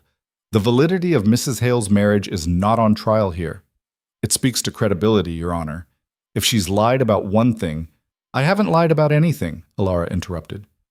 Judge Morrison banged her gavel. Mrs. Hale, please wait for the question. Mr. Patterson, get to your point. Of course, Your Honor. Patterson moved closer to the witness stand. You testified that my client propositioned you inappropriately, but isn't it true that you had no real evidence of his intentions, that you assumed the worst based on rumor and speculation? I based it on his reputation and his exact words. His reputation? You mean gossip? Patterson smiled. Surely you don't expect this court to convict a man based on gossip. I expect this court to listen to what actually happened. Then let's talk about what actually happened. You were in debt. A stranger offered to pay that debt in exchange for marriage. You accepted. That sounds less like escape and more like a business transaction. It was both. Was it? Or did you see an opportunity and take it? A wealthy rancher, a legal arrangement that would secure your future, seems quite convenient. Alara felt anger rising but forced it down. If I'd wanted convenience, I would have stayed in Red Hollow. Ranch life is hard work. Is it? Or is it easier than sewing and taking in laundry? Patterson was pacing now, performing for the jury. You went from poverty to property ownership in a single day. Most people would call that quite an upgrade. Most people haven't spent 6 months breaking their backs to keep that property from being stolen. Allegedly stolen. By my client, who you claim threatened you, though you have no proof of these threats beyond your own word. I have the word of everyone who was there that night. The marshal, the witnesses. Who saw what? A business discussion that turned confrontational. My client admits he was there, admits he made an offer to purchase the land. That's not a crime. He threatened to burn down our barn, allegedly. The prosecution has no physical evidence of that intent, just testimony from people who, conveniently, all benefit from my client's conviction. Sarah objected, and the judge sustained it, but Patterson had made his point. He hammered at Alara for another 30 minutes, trying to shake her story, looking for inconsistencies. But Alara held firm. Every time he tried to twist her words, she brought it back to the simple truth.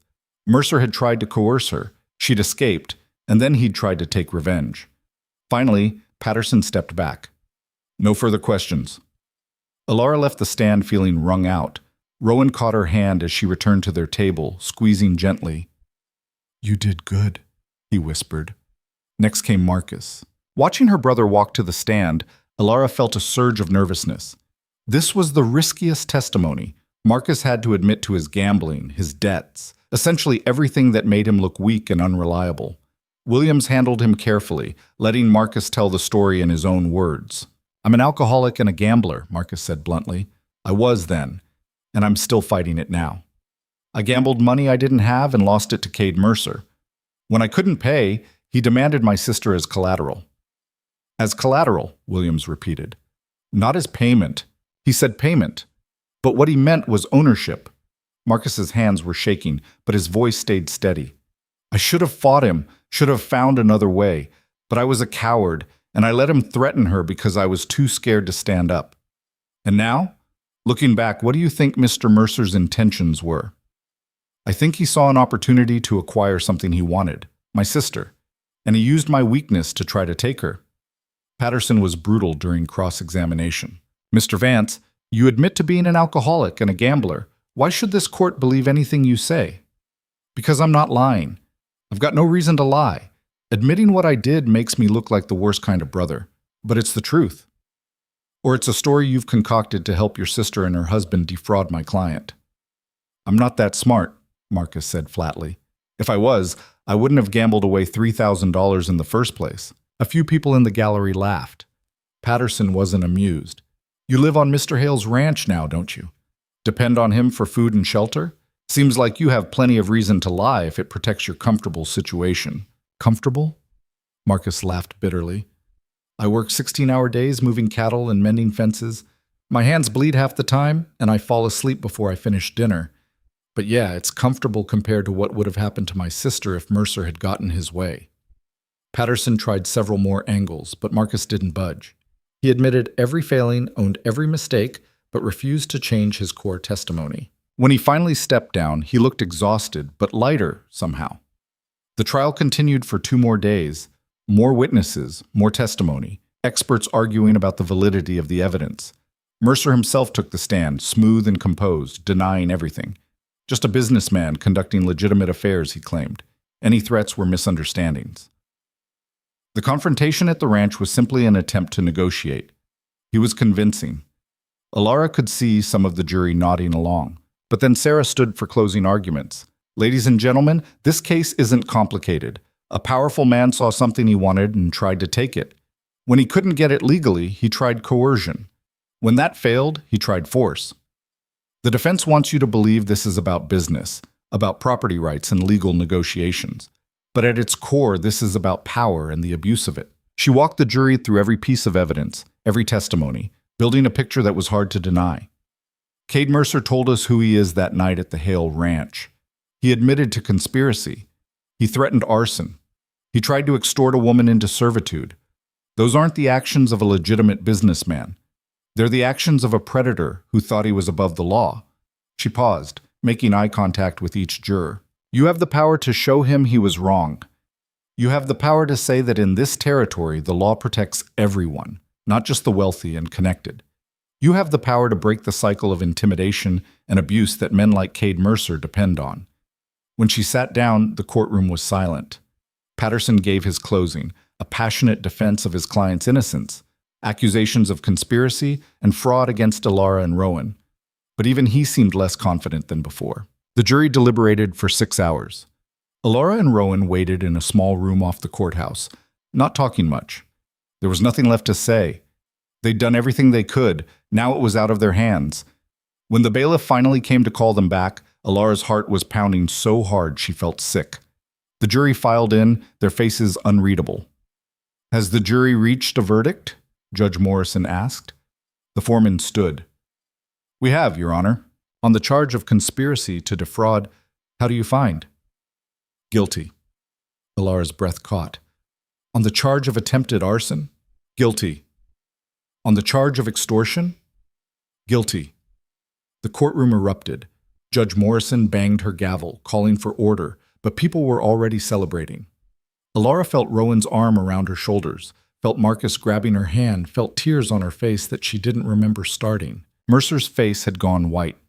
His lawyers were already filing objections, talking about appeals, but Judge Morrison wasn't having it. "Mr. Mercer, you've been found guilty on all counts. I'm sentencing you to 10 years in the territorial prison, with the possibility of additional time pending investigation into other allegations." She leaned forward. "You came into my courtroom expecting your money and influence to protect you. Let this be a lesson. They don't. Not anymore." Guards led Mercer away. He didn't look at Alara as he passed, and she was glad. She didn't need his acknowledgement or his anger. She just needed him gone. Outside the courthouse, people crowded around them, neighbors congratulating them, other ranchers thanking them for standing up, even a few reporters asking for statements. Sarah fielded the reporters while Alara just tried to breathe. "We did it," Rowan said quietly. "Yeah, we did." They rode back to the ranch that evening, arriving after dark.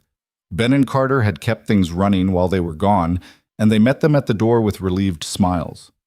"We heard," Ben said. "Guilty on all counts. That's something." "It's everything," Alara replied. That night, after everyone else had gone to bed, Alara found herself back on the porch with Rowan. The stars were out, bright and cold, and the land stretched away into darkness. "What happens now?" she asked. "Now we live," Rowan said. "No more looking over our shoulders. No more waiting for the next attack. Just life." Sounds almost boring. Boring sounds pretty good right about now. They sat in comfortable silence for a while. Then Alara said, "Marcus asked me something earlier, about whether he could stay permanently. Not just until he's earned his keep, but actually stay. Make this his home." "What did you tell him?" "That it wasn't just my decision. This is your ranch." "It's our ranch," Rowan corrected. "And if you want him here, he stays. He's earned it." "He has, hasn't he?" Alara smiled. "I never thought I'd see the day where my useless brother became someone I could actually depend on." "People surprise you when they get the chance." "You certainly surprise me." "Yeah? How's that?" She turned to look at him, this quiet, scarred man who'd turned her entire life around. "You could have just paid the debt and walked away. Could have found someone else to marry for your land scheme. But you chose me. Why?" Rowan was quiet for a long moment. "Honestly, I don't know. Something about the way you stood up to Mercer even when you were terrified. Something about your eyes. They were scared, but they were angry too. Not broken. I guess I wanted to see what you'd become if someone gave you a chance." "And? Are you satisfied with the result?" "Satisfied doesn't begin to cover it." He reached for her hand. "You're the strongest person I know, Alara. You've made this place better, made me better. I'm just glad you chose to stay." "Where else would I go? This is home." He kissed her then, gentle and thorough, and she melted into it. Different from that first kiss weeks ago. No hesitation now, no uncertainty. Just two people who'd fought their way to something real. When they finally pulled apart, Rowan rested his forehead against hers. "The contract expires in 2 weeks," he said. "I know. I was thinking we could have a real wedding, not just papers and signatures, but the whole thing. Invite people, have a celebration, make it official in every way." Alara laughed. "We're already married." "Legally, sure, but I want everyone to know you chose this, that we chose each other."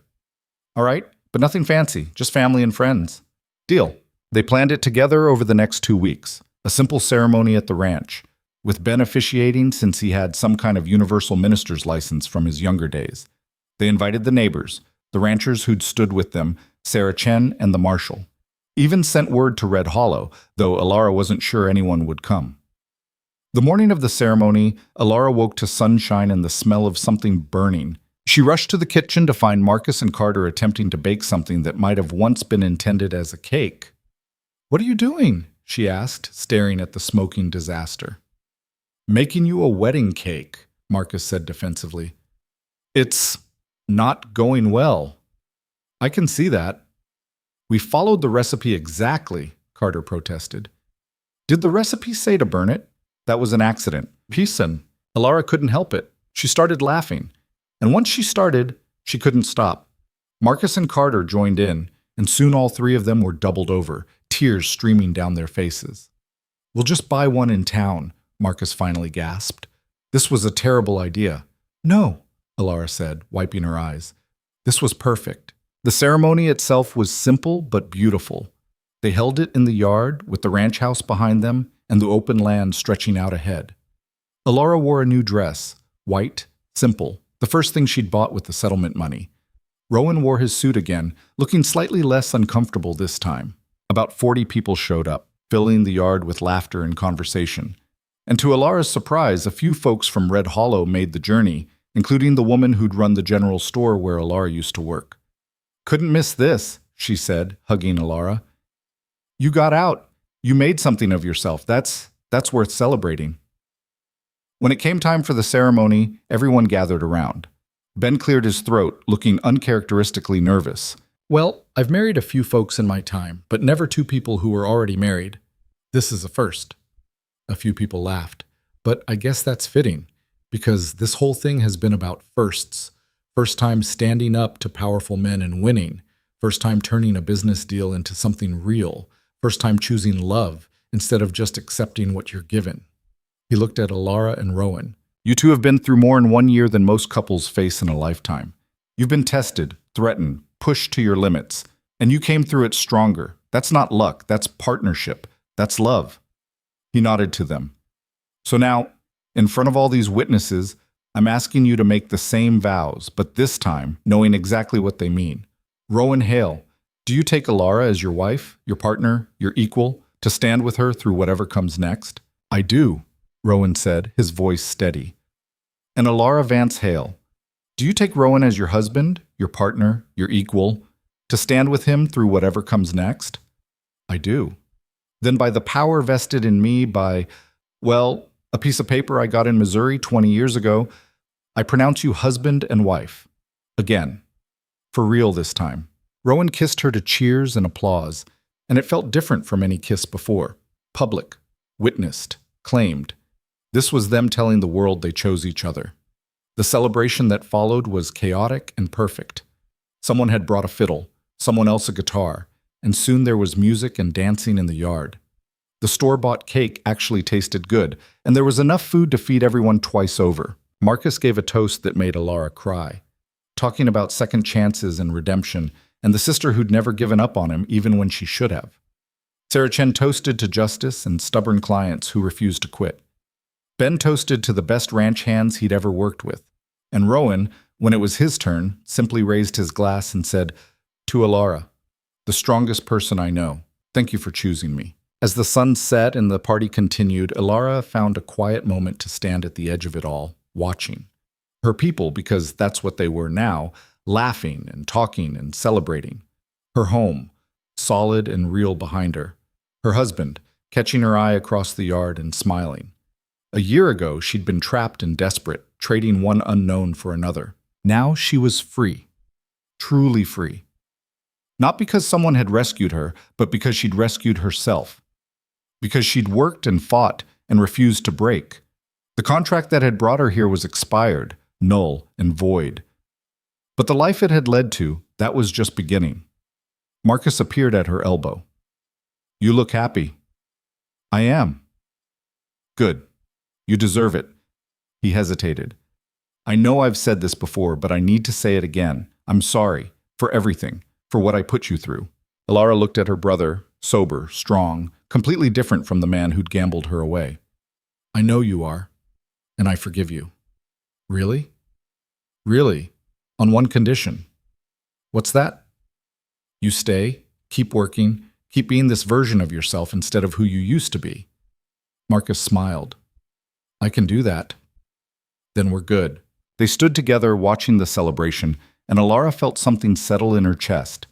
The past year had been about survival, about fighting, about proving she deserved the life she'd claimed. But now, finally, she could just live it. The guests left as the stars came out, taking with them the noise and celebration until only the quiet remained.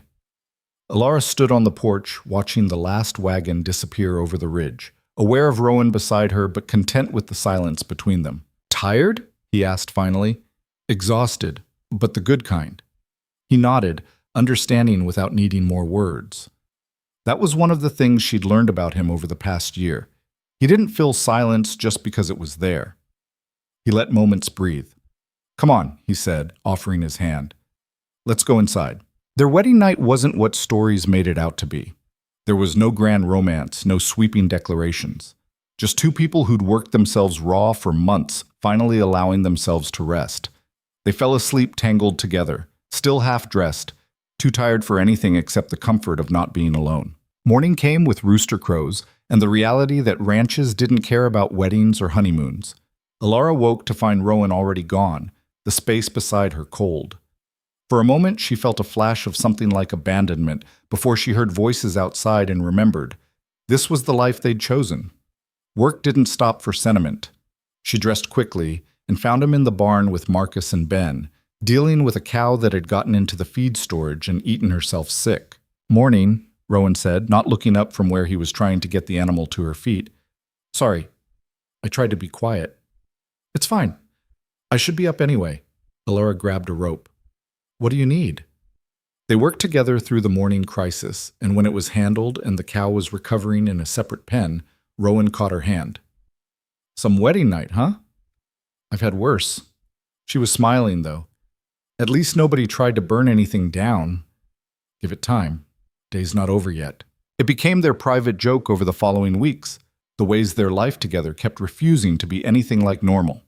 The pipe that burst the day after the wedding, flooding half the house. The grass fire that nearly reached the barn before they beat it back. The late summer storm that took out a section of roof and had them all scrambling with buckets and tarps. But between the disasters were moments of something quieter. Mornings when Alara would wake to find Rowan watching her, his expression soft in a way he never let anyone else see. Evenings when they'd sit together going over the books, their shoulders touching, planning for seasons ahead.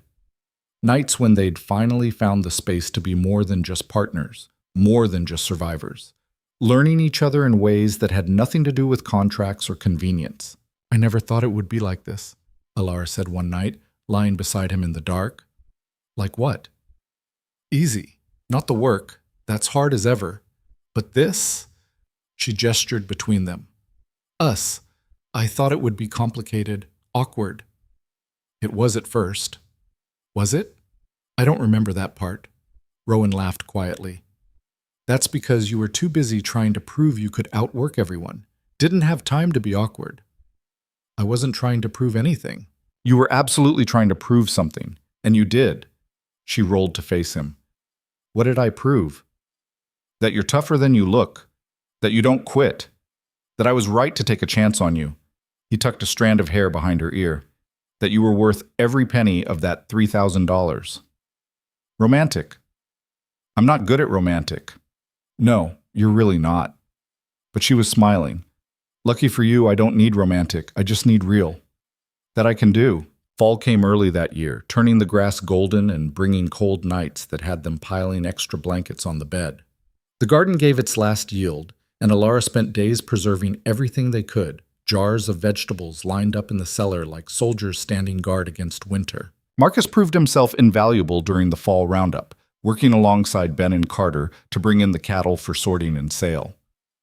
He'd filled out over the months, lost the soft edges that alcohol and idleness had given him. He still had bad days, mornings when she could see him fighting the urge to ride into town for a drink, but he fought them. And he won more often than he lost. "I'm thinking about staying," he said one evening, helping Alara with the dishes while Rowan went over accounts. "Not just for the winter, permanent." "You don't have to ask permission, Marcus. This is your home." "Is it? I mean, really? Or am I just the charity case brother who needs watching?" Alara set down the plate she was washing and turned to face him. "You want the truth?" "Always. You were the charity case. When we first got here, I didn't trust you to stick around. Didn't trust you not to find the nearest card game or bottle and throw everything away again." She saw him flinch but kept going. But you proved me wrong. You worked. You changed.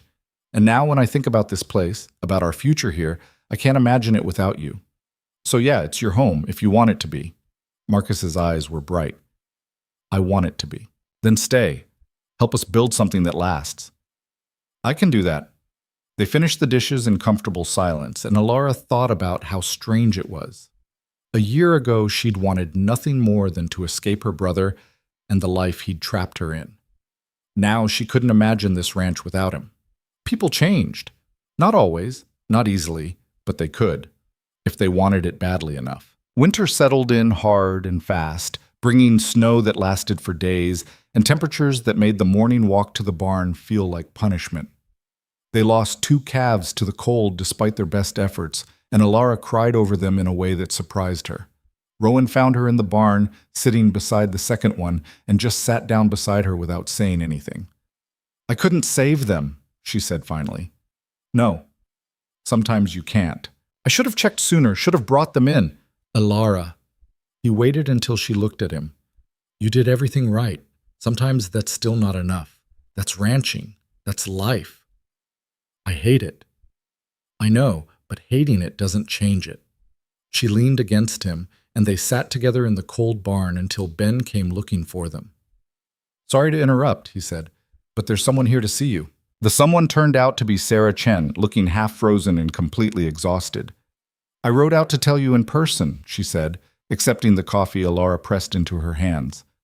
Mercer's appeals were denied, all of them. He's serving the full sentence. No possibility of early release.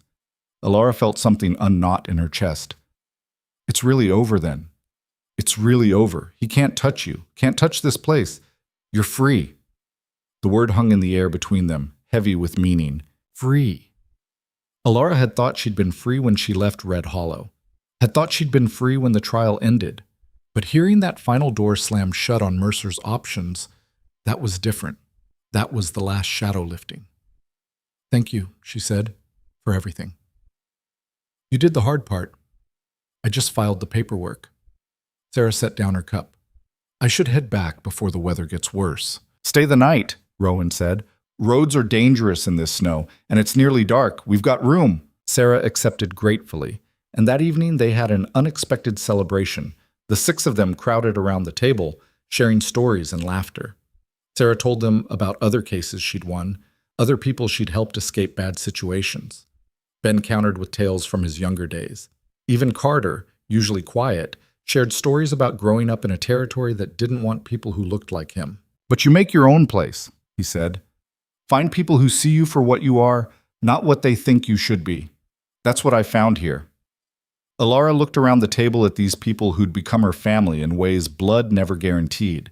Marcus, sober and steady. Ben and Carter, loyal and true. Sarah, fierce and uncompromising. Rowan, solid as the land itself. This was what freedom actually looked like. Not absence of obligation, but choosing which obligations mattered. Not isolation, but finding the people worth binding yourself to. Winter deepened, and the work became a matter of survival rather than improvement. Keeping the animals fed and warm, keeping the house heated, keeping themselves from going stir-crazy during the long, dark evenings. Rowan taught Alara to play chess using a set Ben had carved from scrap wood. She was terrible at it initially, but she learned. They'd sit by the fire while snow hammered the windows, moving pieces and talking about nothing and everything. What do you want? Rowan asked one night, after she'd finally managed to beat him. What do you mean? Long term.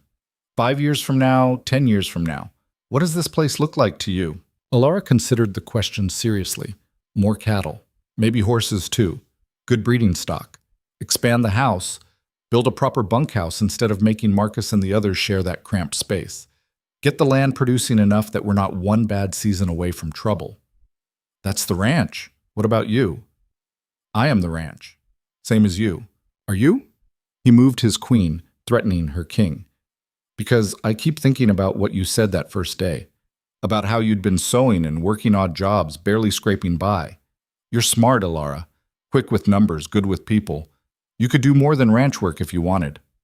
Is this your way of saying you're tired of me? This is my way of saying I don't want you to wake up in 5 years and realize you settled for something because it was available, not because it was what you really wanted. She studied his face, trying to read what he wasn't saying. "You're serious." "I am. I want you here. Don't ever doubt that. But I want you here because you choose it, not because you don't see other options." Alara moved her own piece, taking his queen. "You want to know what I really want? I want to stop having this conversation. I want you to trust that when I say I choose this life, I mean it.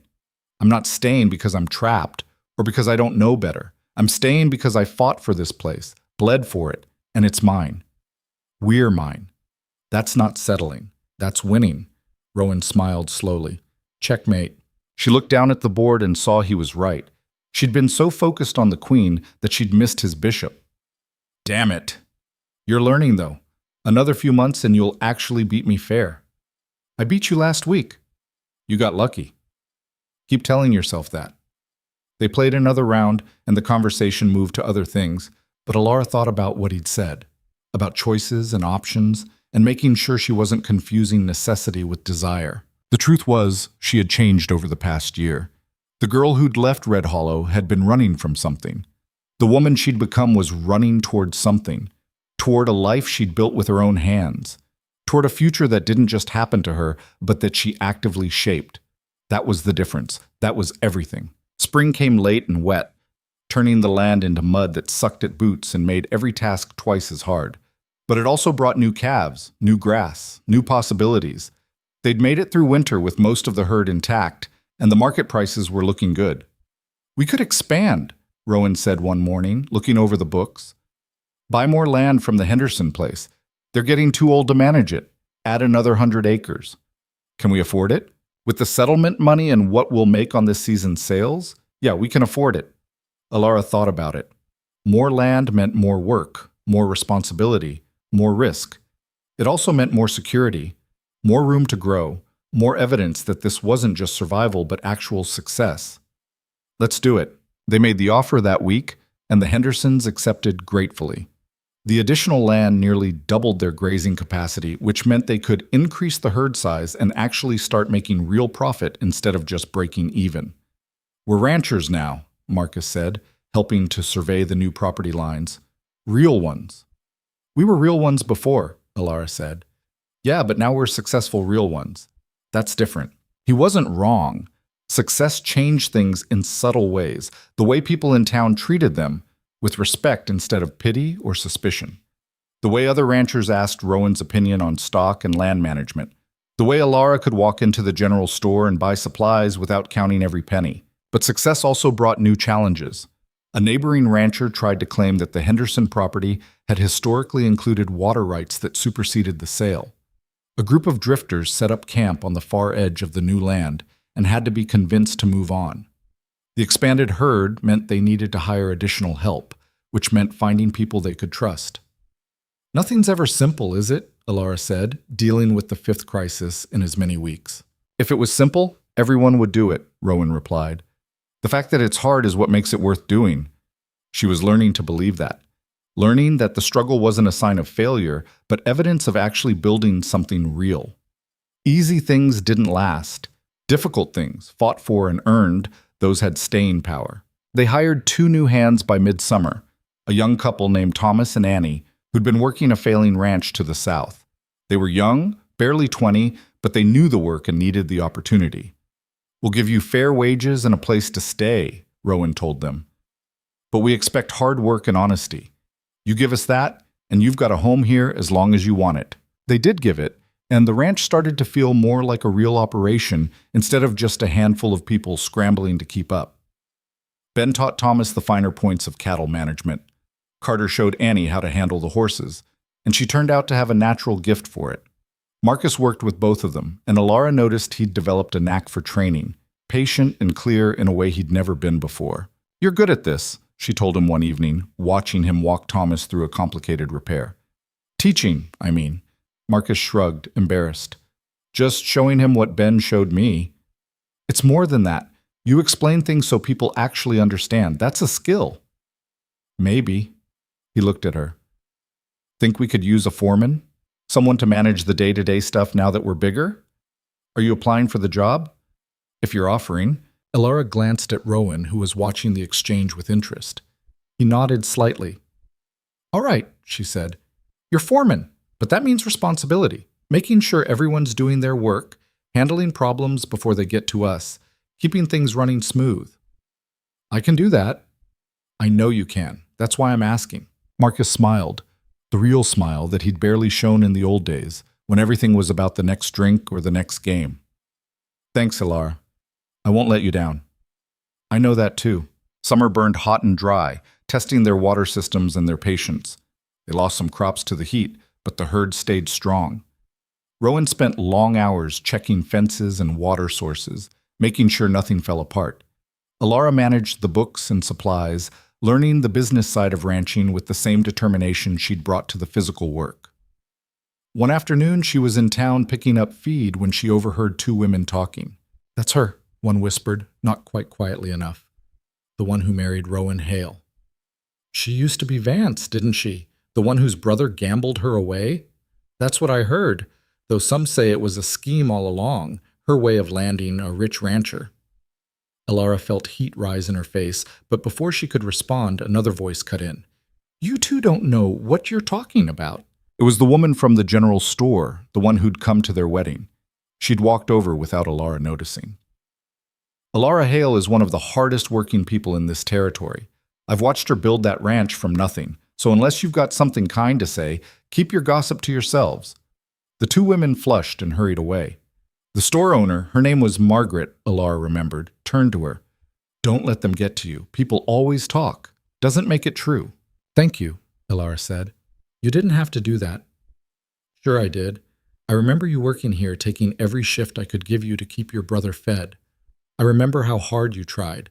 Anyone who says you schemed your way into anything doesn't know you at all."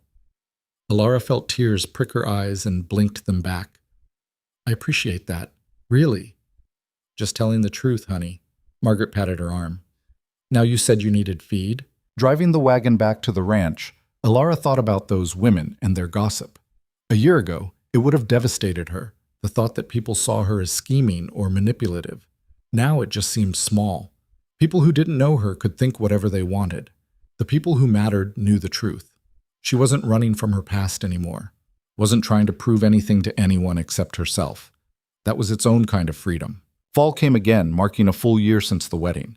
A full year of being truly married, not just legally bound. Rowan mentioned it one morning over breakfast. "Anniversary today." "I know." "You want to do something? Go into town? Have a nice meal?" Elara looked around the kitchen, at the coffee pot that needed replacing, the table they'd mended twice, the window that looked out over land they'd fought to keep. "I think I'd rather stay here." "Yeah?" "Yeah, this is where I want to be." They spent the evening on the porch like they'd done countless times before, watching the sun set over their land.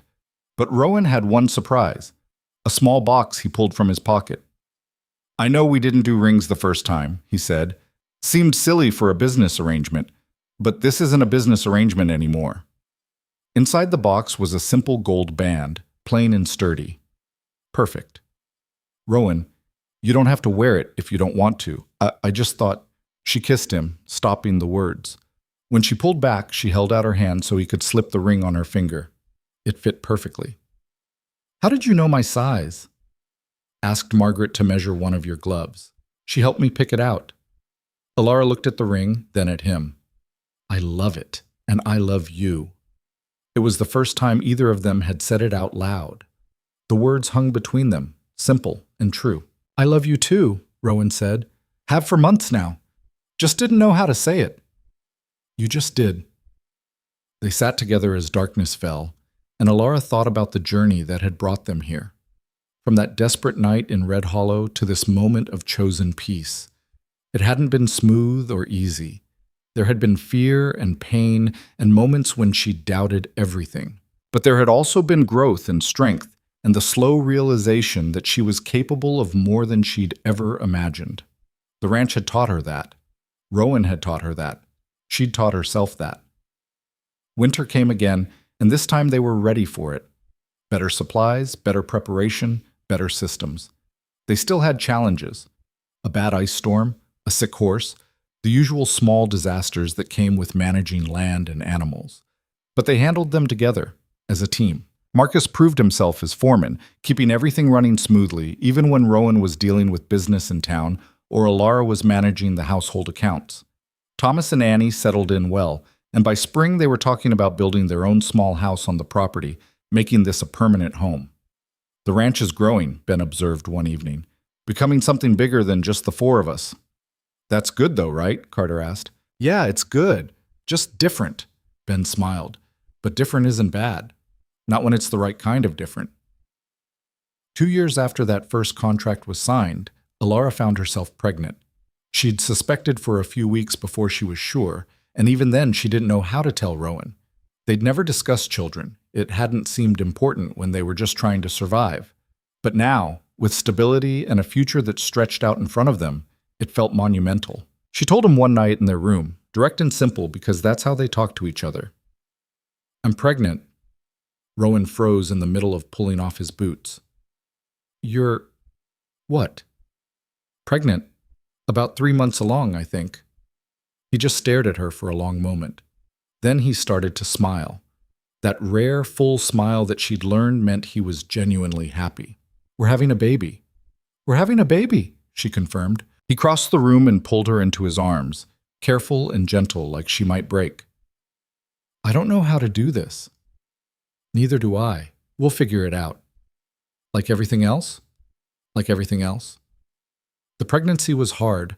Morning sickness that lasted all day, exhaustion that made even simple tasks feel impossible, aches in places she didn't know could ache. But it was also proof that they were building something that would last beyond themselves. Marcus was absurdly excited about becoming an uncle.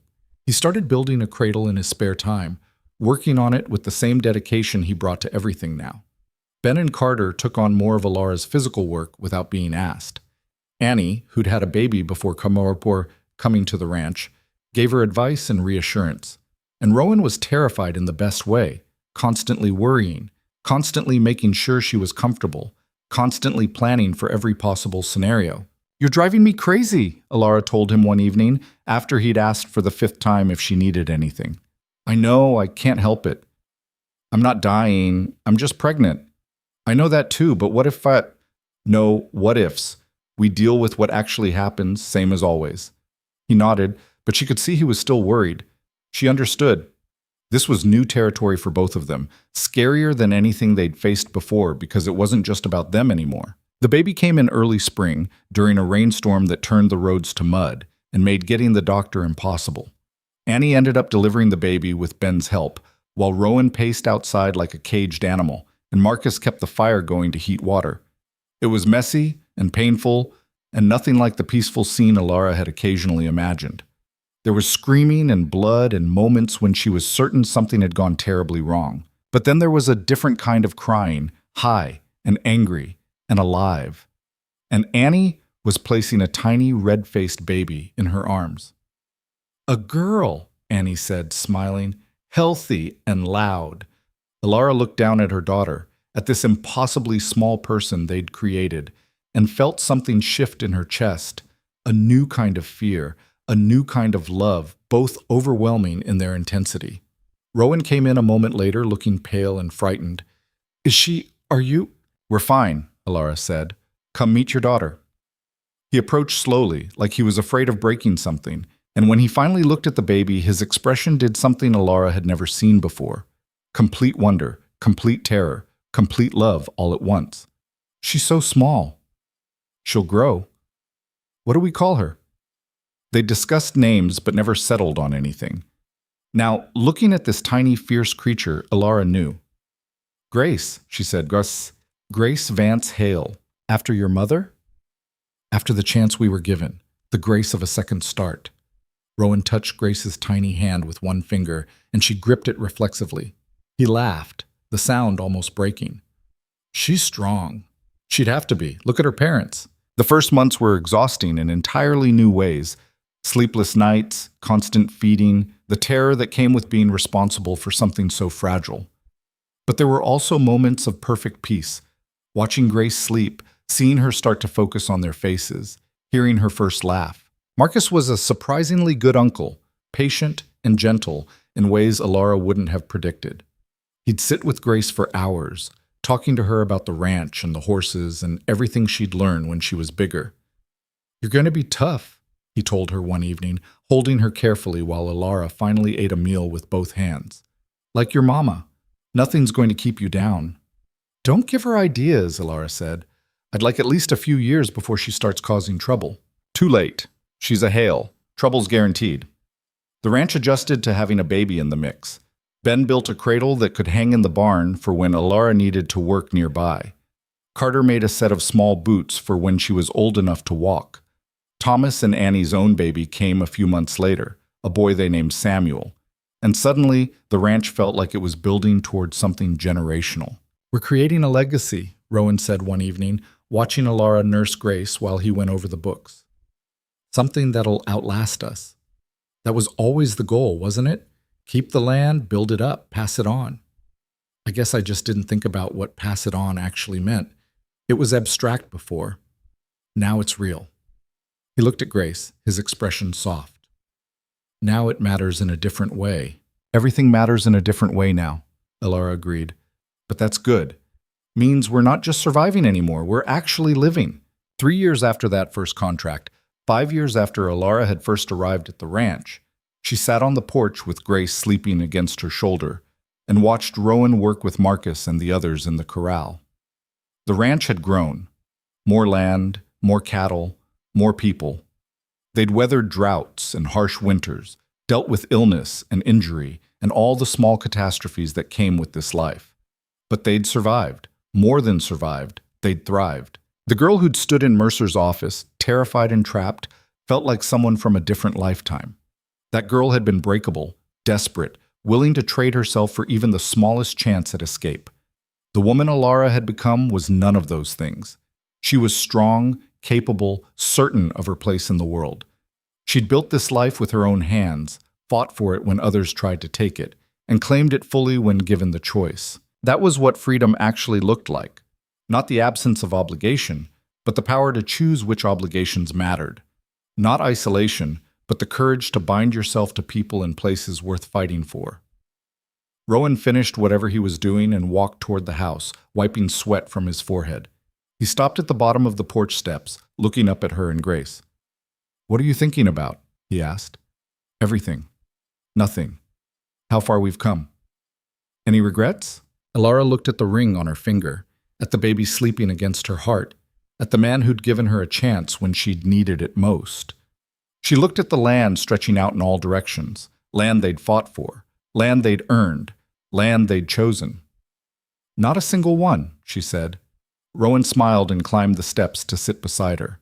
Grace stirred but didn't wake, and the three of them sat together as the sun set over the ranch. Their ranch, their life, their choice. In the distance, Marcus was laughing at something Ben had said.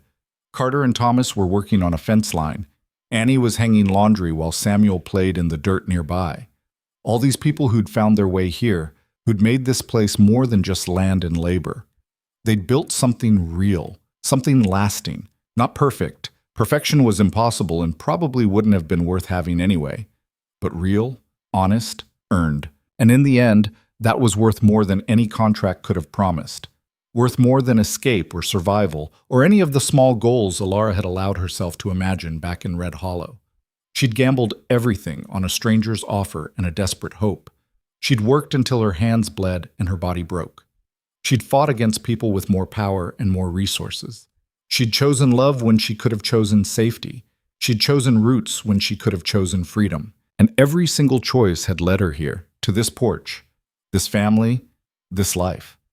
The sun dropped below the horizon, painting the sky in shades of orange and purple. Grace shifted in her sleep, making the small noises that meant she'd be awake and hungry soon. Rowan's hand found Alara's, their fingers intertwining with the easy familiarity of people who'd learned each other's rhythms. "Ready for another day tomorrow?" he asked. "Always," she said, because that was the truth. She was ready for whatever came next, the good and the bad, the easy and the hard, the triumphs and the failures. She was ready because she'd learned that she could handle it, that they could handle it, together. The contract that had brought her here was long gone, burned one winter night in the fireplace like it had never existed. But the life it had led to, that was just beginning, A life built on choice instead of desperation, on partnership instead of obligation, on love instead of transaction. Elara had come to this ranch looking for escape and found instead a home, had accepted a business arrangement and found instead a family, had traded 1 year of her life for freedom and found instead something worth staying for. That was the real story, not the dramatic rescue or the legal battles, or even the victory over Mercer. The real story was in the quiet moments, the daily choices, the slow building of something that mattered. And as Grace woke up demanding to be fed, as Rowan stood to help with dinner, as voices drifted up from the bunkhouse where their people were settling in for the night, Elara knew with absolute certainty that this was exactly where she was meant to be. Not because fate had decreed it, or because she had no other options, but because she had looked at all the possibilities life offered and chosen this one, chosen this man, chosen this land, chosen this hard, beautiful, imperfect life. And she would choose it again tomorrow. And every day after that. That was freedom, that was love, that was home,